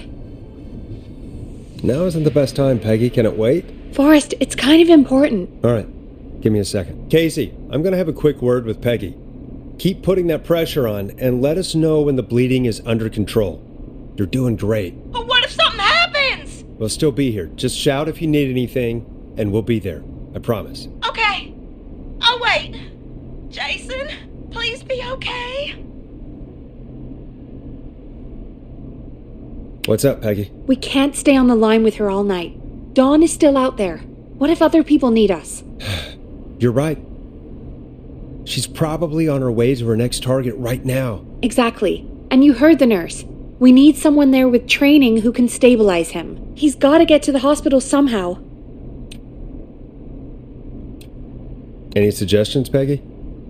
I might. A little before you started working here, K-Fam did a mandatory first aid training course. Me and Karen missed it because we were away on a producer getaway. You skipped it, didn't you? Never mind. So, how does K-Fam's first aid course help us? Casey said they're at 25 Nancy Drive, right? Yeah? Why? They put up a bunch of cheap houses around there about 10 years ago. So a bunch of people here at the station live around there. Do you think any of them could help Casey and Jason? Probably, but I don't know who lives there. And since I missed the training day, I don't know who knows first aid. Could you call them and ask? I don't know everybody's numbers. I've only ever called Karen. Everybody's personnel info is probably in Reggie's office. Got it. I'll look through their files in Reggie's office. It's a life or death situation. I'm sure they won't mind. Right. but there are a couple of problems with that. Go on. It's sensitive information, so Reggie probably locked it in his safe. Great. Do you have any idea what the combo for the safe could be? Not a clue. Reggie's a serial note-taker, though. Maybe something in his office will give it away. Right. There is something else. I'm not gonna like this, am I? Have you ever heard, "The future is floppy"?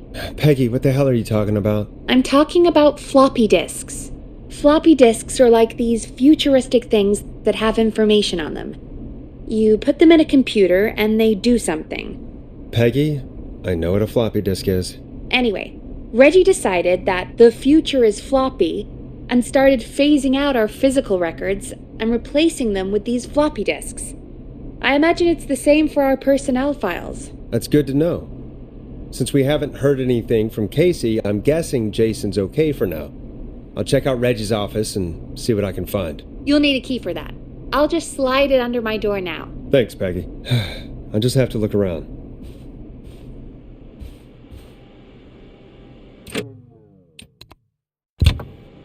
Good. I'll patch my mic down to the office so you'll hear me over the intercom.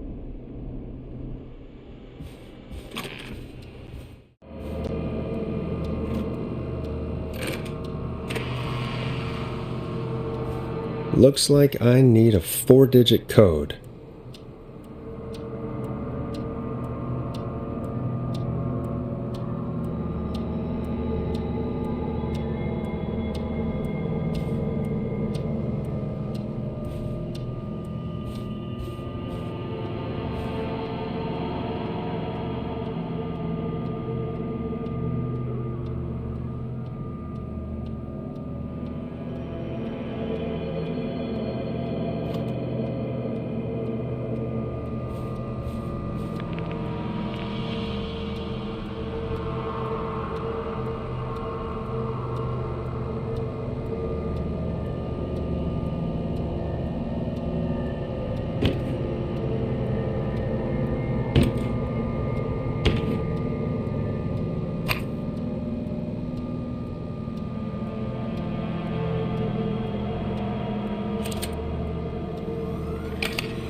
Could this be it?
Hey, Peggy, you there? Yeah, I'm here.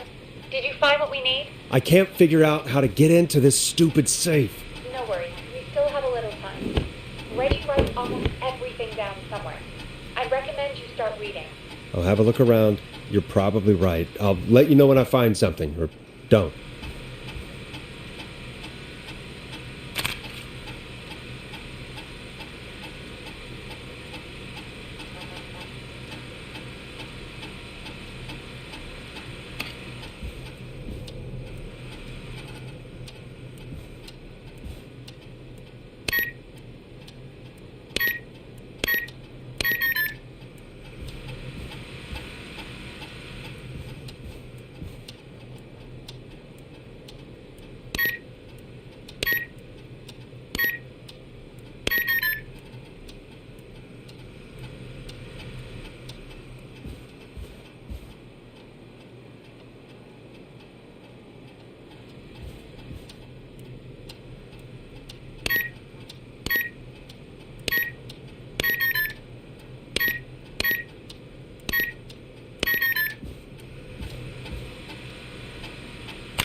Nice.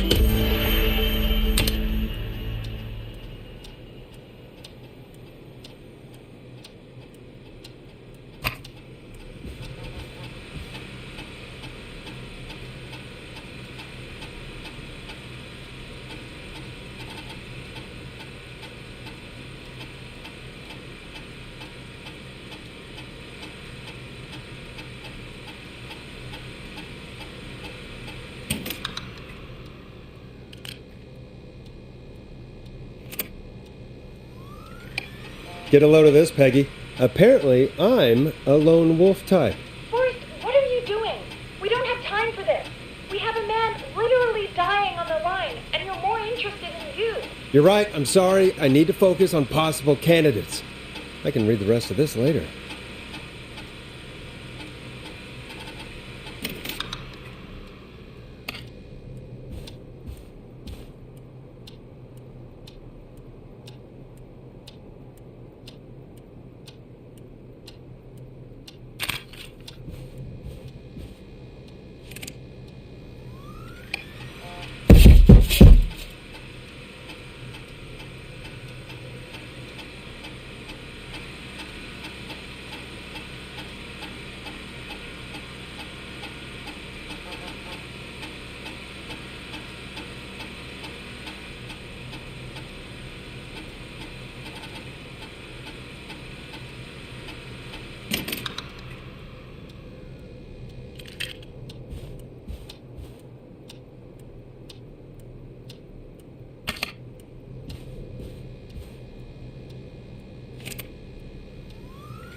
Hey, Peggy.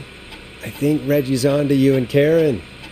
Maybe don't bring those little drink umbrellas into work for a while. What? Why are you reading my file? You need to find someone who can help Casey. We already know I can't. Don't waste time. You're right. I'm sorry. I need to focus on possible candidates. I really shouldn't have read both. We're in a hurry.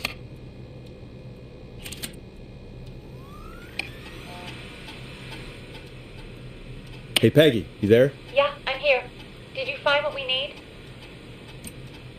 I think I know who our best bet is to help Casey and Jason. All right, good work. Who should I... Hello?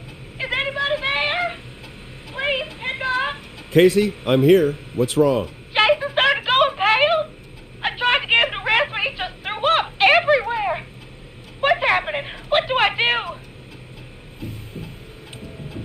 it sounds like he's going into shock. Casey, just stay calm. It's going to be okay. But the bleeding seemed to slow down.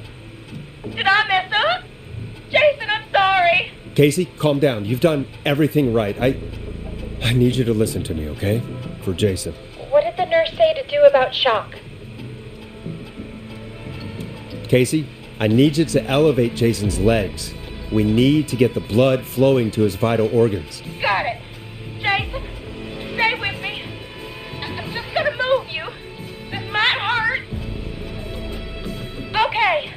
I propped his legs up on some boxes. I'm looking at my notes.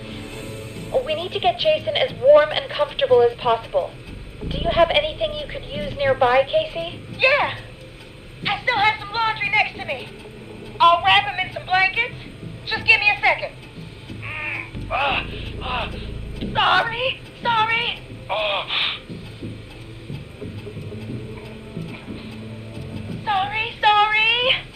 I'm done. You're gonna be okay, Jason. Just relax now, okay? Forrest, I'm scared. He's not doing well. Is he gonna? Jason is going to be fine. Just make sure he knows he's going to be okay, okay? Okay. Please, I can't give him what he needs. Please, help. I can't lose him. All right, Forrest, we need to hurry. Jason doesn't sound like he's doing too well. You said you knew who to call earlier? Who was it?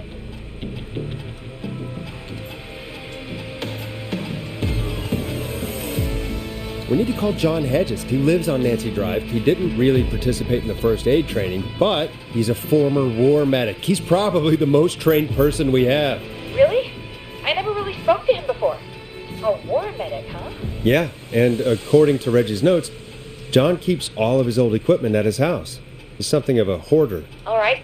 What's his number? 5420735.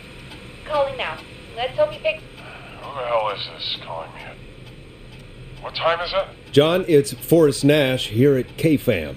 We have an emergency and we need your help.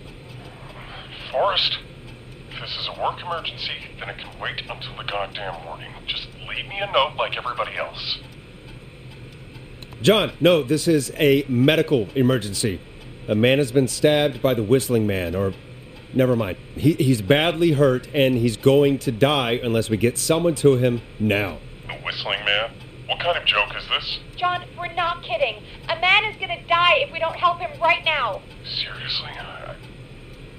I haven't been called on for over 10 years. Where's the patient? What's his condition? He's at 25 Nancy Drive. I think we got his friend to stem the bleeding, but he's gone into shock. He's passed out right now. You say he was stabbed? Do you know the extent of his injuries? From what we were told, he has 2 major stab wounds. One to the stomach and one to the leg. The knife is still in his leg, and the stomach wound is open. Understood. Let me grab a few supplies and I'll head right over. Damned if he dies on my watch. Thank you, John. We'll let him know you're on your way. Good luck. Hello, Casey. Are you there? How are we doing? Bad. Jason seemed really weak and then just started thrashing. What about now? Is he still thrashing? He's passed out. Please tell me you found someone to help. Casey, help is on the way. My colleague will be there soon.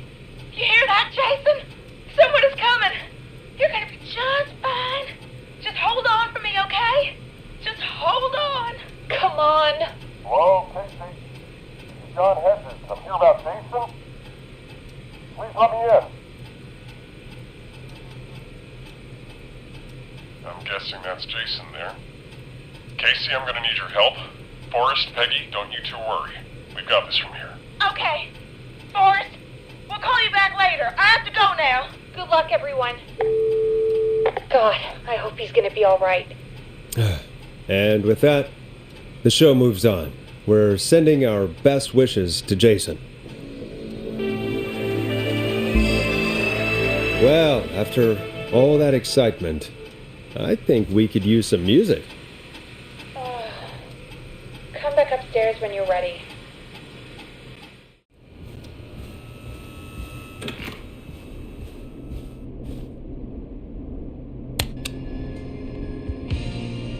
Hope you enjoyed this one as much as I do. It's getting pretty late. This might be your last break for the night, so try to enjoy it. Give me a buzz when you want to go back on air. Bringing you back live now. Welcome back to The Scream with me, Forrest Nash. The line is lit up, but before I get to our next caller, I just want to say, things are looking up. It's almost over, but for now, let's bring in our next caller. Evening, caller. This is Forrest Nash. Hello, Forrest.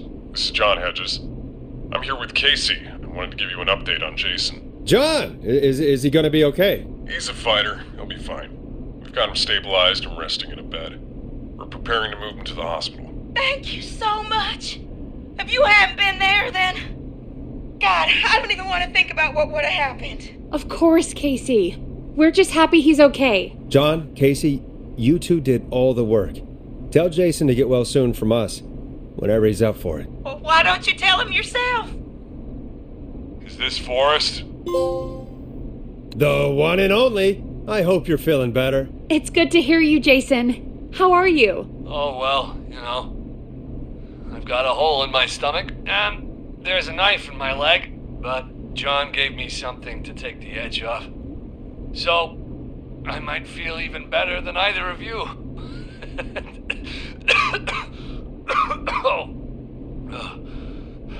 Take it easy until you get to St. Gabriel's. I will. But, before that, I needed to call you. I'm guessing the whistling man is still out there? Yep. As far as we know, anyway. Well, I was worried you'd say that. God damn it. Actually, I'm glad you called. I wanted to talk to you about what happened earlier. Go for it. We spoke to Roller Ricky not long after you were attacked. You spoke to Ricky? Is he alright? He is now. I mean, he was attacked earlier, but this call came after. Hey, guys, I'm really sorry, but there's a call on the other line. I just need to make sure we don't have another situation brewing. You fill Jason in on what happened. I'll be right back. Sure, Peggy. Sorry, Jason, where was I? Yep. Ricky's fine. You don't need to worry about him. That's a relief. He told us about George. Sounds like everything's finally coming out now. It's been tough to hold it all in. Sounds like you've been holding back about something awful, Jason. I'm part of the reason my best friend is dead, Forrest. And the few who knew about it said if I ever said anything, I'd find myself in jail. For a long time, it was hell. And then the town just moved on, like he'd never existed. What happened that night? I went along with the stupid prank, that's what. Whistling night. Some of the guys on the football team had an idea for a way we could haze the newcomers. We decided to plan a party in the woods and have the whistling man crash it. It was stupid. We each had a role. I was the stabbed friend. At the party that night, I left the group for a second, met our whistling man, pretended to get stabbed in front of everyone, started an almighty panic, those screams. That was the last time I saw or heard George alive. How did George die, Jason? I don't know. I was playing dead. But when I heard her scream... Ricky mentioned a girl named Bean. Is that who you mean? Bean? Oh, yeah. I guess George did call her that. Yeah. He called her Bean. I heard her again tonight, Forrest. Her name was... What? What happened? Are we still on air? No, we're not. Seems like the power is completely gone. How do we get it back on? We can use the emergency generator down in the basement. Reggie picked it up a while ago in case we ever needed to do an emergency broadcast. An emergency broadcast? Emergency? Nuclear war, alien attack, broadcasting a serial killer's location to the cops so we can end this nightmare. Fair point. It's in the storage area in the far back corner, up on the wall. You might have spotted it earlier when you were digging around for all those tapes. It'll have a big red button. Just press that. I'll see you when you're back.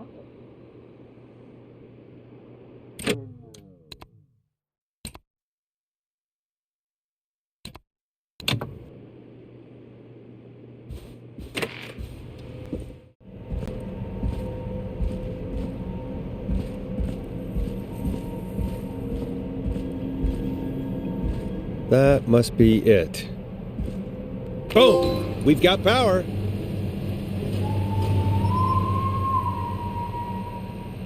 The whistling man. I need to warn Peggy. Oh no.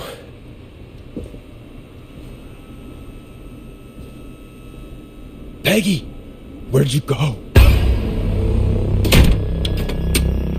What the... No way. This can't be happening.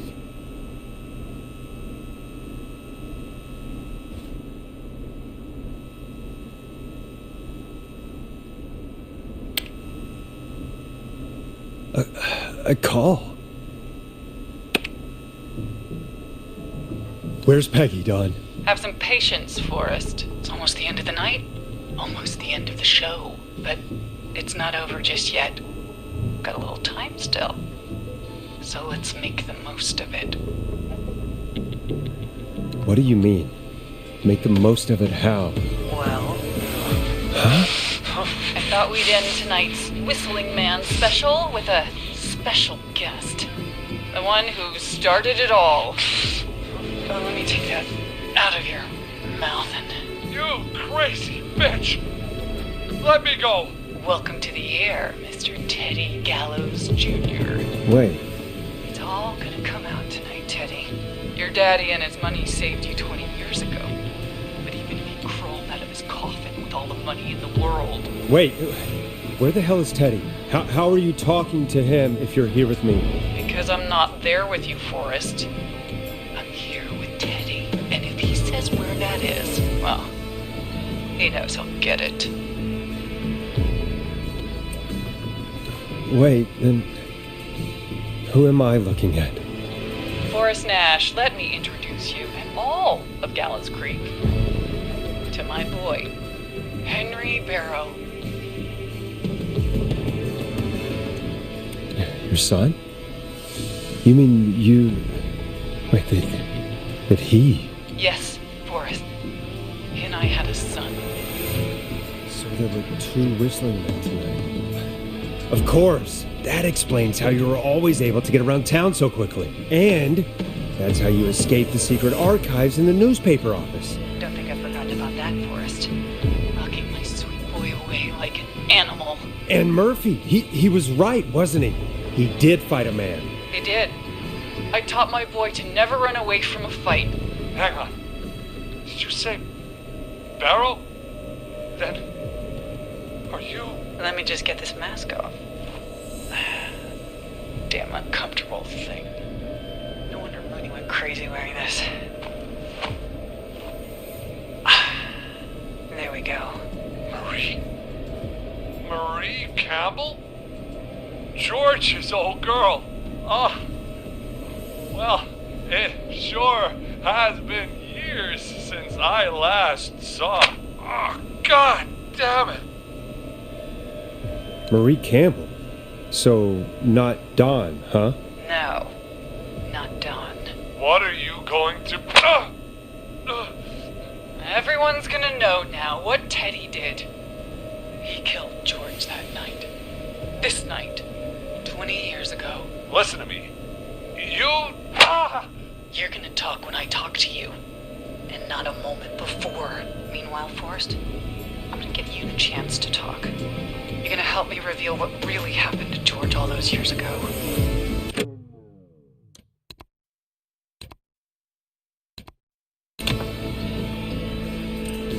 Okay, Marie. I'll do it. Good. Then let's talk about the night George was murdered. Murdered? Listen, I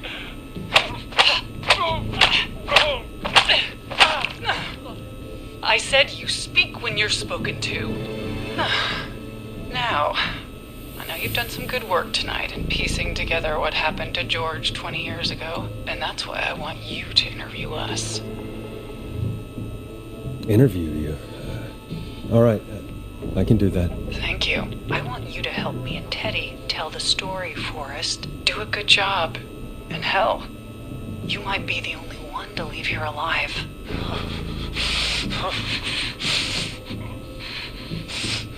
I need to drag this out. If I can buy Leslie time to get back to Gallows Creed, and if I can find out where Marie is, then this can end. Teddy, we'll start with you. Just, talk me through what happened that night.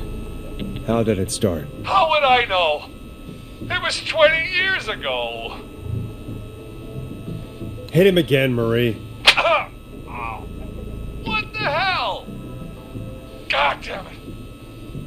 Okay. Our first team party was coming up. And when I saw the date it was scheduled for, I had an idea for a way we could prank the new guys. I understand that kids in Gallows Creed know tonight as Whistling Night. I'm guessing that's what you mean? Well, we didn't have a name for it then. It was just the night that Mooney went missing. But Whistling Night is what they'd call it later. Wait. You mean this was the first Whistling Night? Keep talking, Teddy. We went up near Whistling Point. God, who was there? Me, Jason, and George, of course. But George didn't come alone. He brought Marie. And Roller Ricky. He was there too, wasn't he? Yes, Ricky was there too. Runner Ricky, our wide receiver. I helped him off the bottle, you know. Because I'm a decent man. Is that so? Yes, it is. He came apart one day. Some people do. He had some issues. Wasn't stable. I didn't want him to hurt his chances in life. So, I helped him keep himself together. You were afraid he would talk about that night, weren't you? Keep talking. About midway through the night, we put the prank into action. We looked up at the trees and saw Jason there, bloody, like he'd just been stabbed. And the Whistling Man, screaming. George and I and Ricky, we got left behind. But Ricky was in on it too. I know he was. He and Teddy were as close as anybody. Teddy must have told him the plan. No, Marie, you're wrong.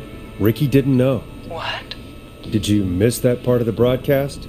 I spoke to him earlier. He had no idea what was happening. He said he was as terrified as anybody. Isn't that right, Teddy? You didn't tell him, did you? Ricky never could keep his mouth shut. If we told him, he would have given everything away. But well, it doesn't matter. He didn't run his mouth enough to tell anybody about it afterwards. He's still guilty. It was just a stupid prank.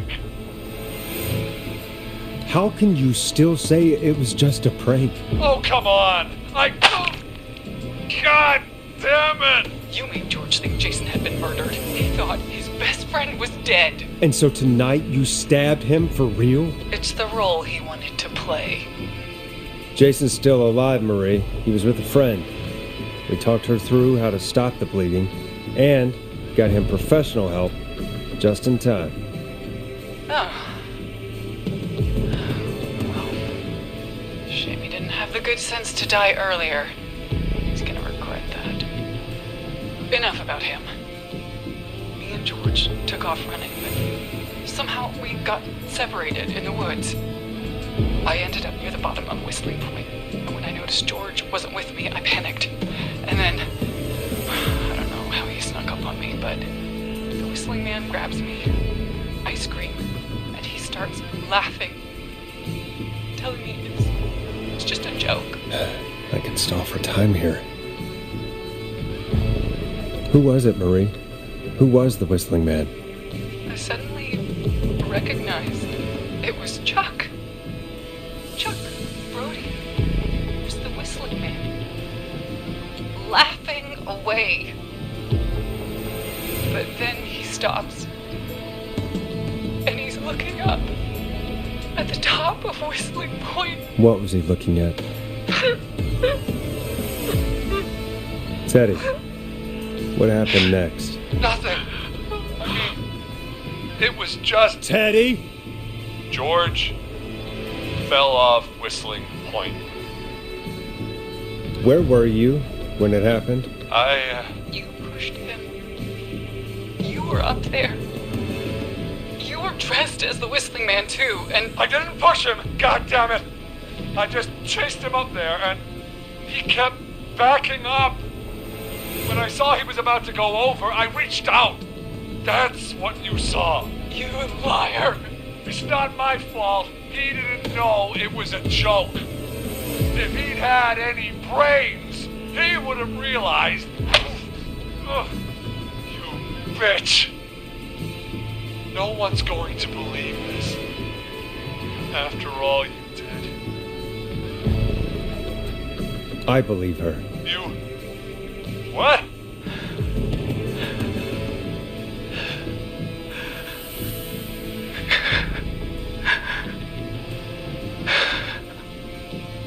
Why else cover it up? My future was at stake, Nash. You know what it's like. People like us are bred for bigger things. I'm going to be the mayor of this town, Forrest. And then governor.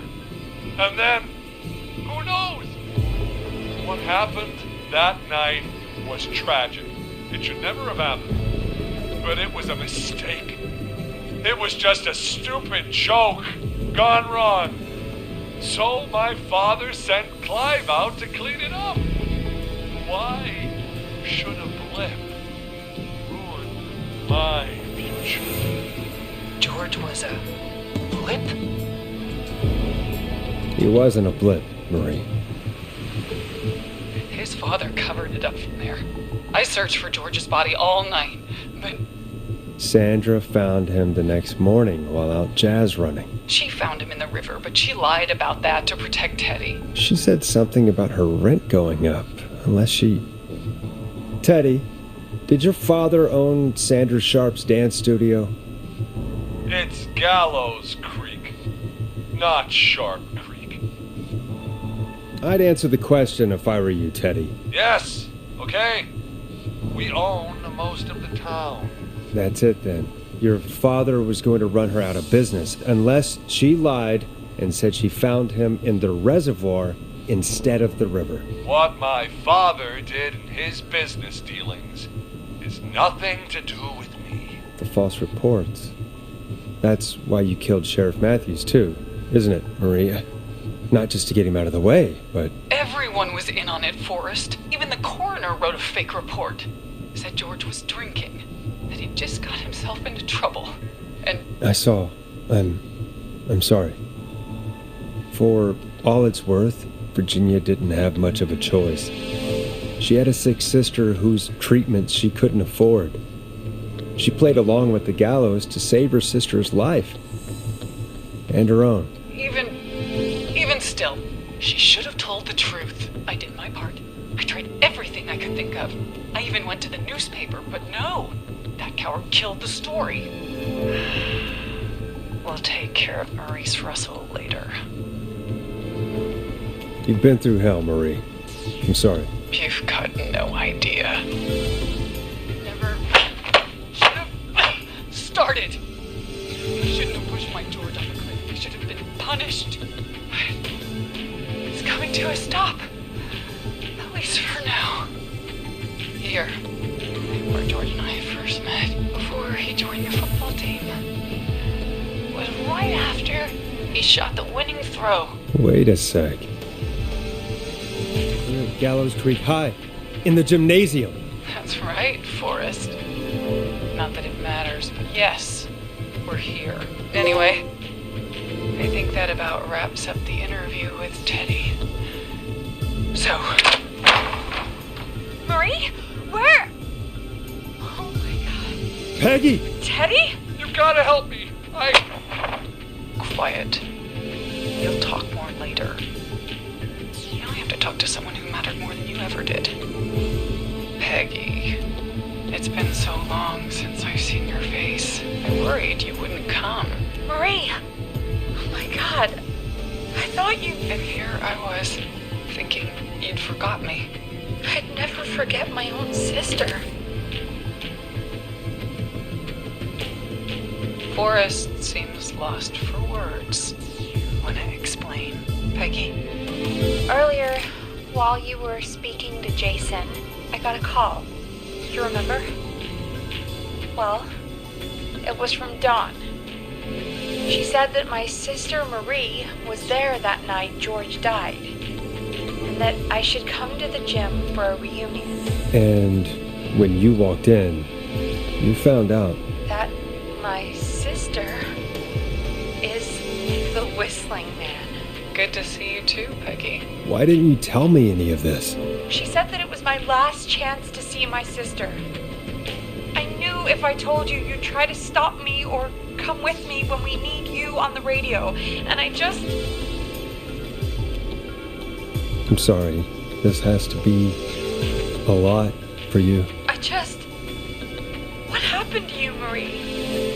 You just disappeared one day. Disappeared? I was thrown out, Peggy. I begged Mom and Dad to do something about what happened that night, but did they care? No. They told me to stay quiet. They only cared when they learned I'd been with George. And... Marie, I'm so sorry. I never knew. It's not your fault. Really, it's Mom and Dad I should be seeing right now. But since they're gone, well, I'll have to settle for the next best thing. Next best thing? Do you mean? Someone has to pay for what they did. Marie, please. Mom and Dad are gone, Peggy. Besides, you forgot me. Just like the rest. You forgot. Marie, Peggy never forgot about you. Keep your mouth shut. She kept a card from you. She kept it here on her desk. What card? The card you made me for my 8th birthday. What does it say then? Happy birthday, Peg. Now you're great and 8. Love, M. Henderson police! Free! No! Henry! Get out of there! Peggy! We have 2 wounded, and we're in pursuit of the suspect. Henderson police! Freeze! Forrest! Leslie, how's Peggy? She's been cut pretty bad, but we're here now. I'll be okay. God, Marie! Hey, Zara! I need you to look after Peggy. She needs help. Now, we got here just in the nick of time. Where's Marie? She bolted right as we got here. The police are right on her heels. It won't be long now. It's over, Forrest. Well, folks, it was a long night, but we made it through together. I'm gonna head off to go check on Peggy. This has been Forrest Nash. Good night. And good morning.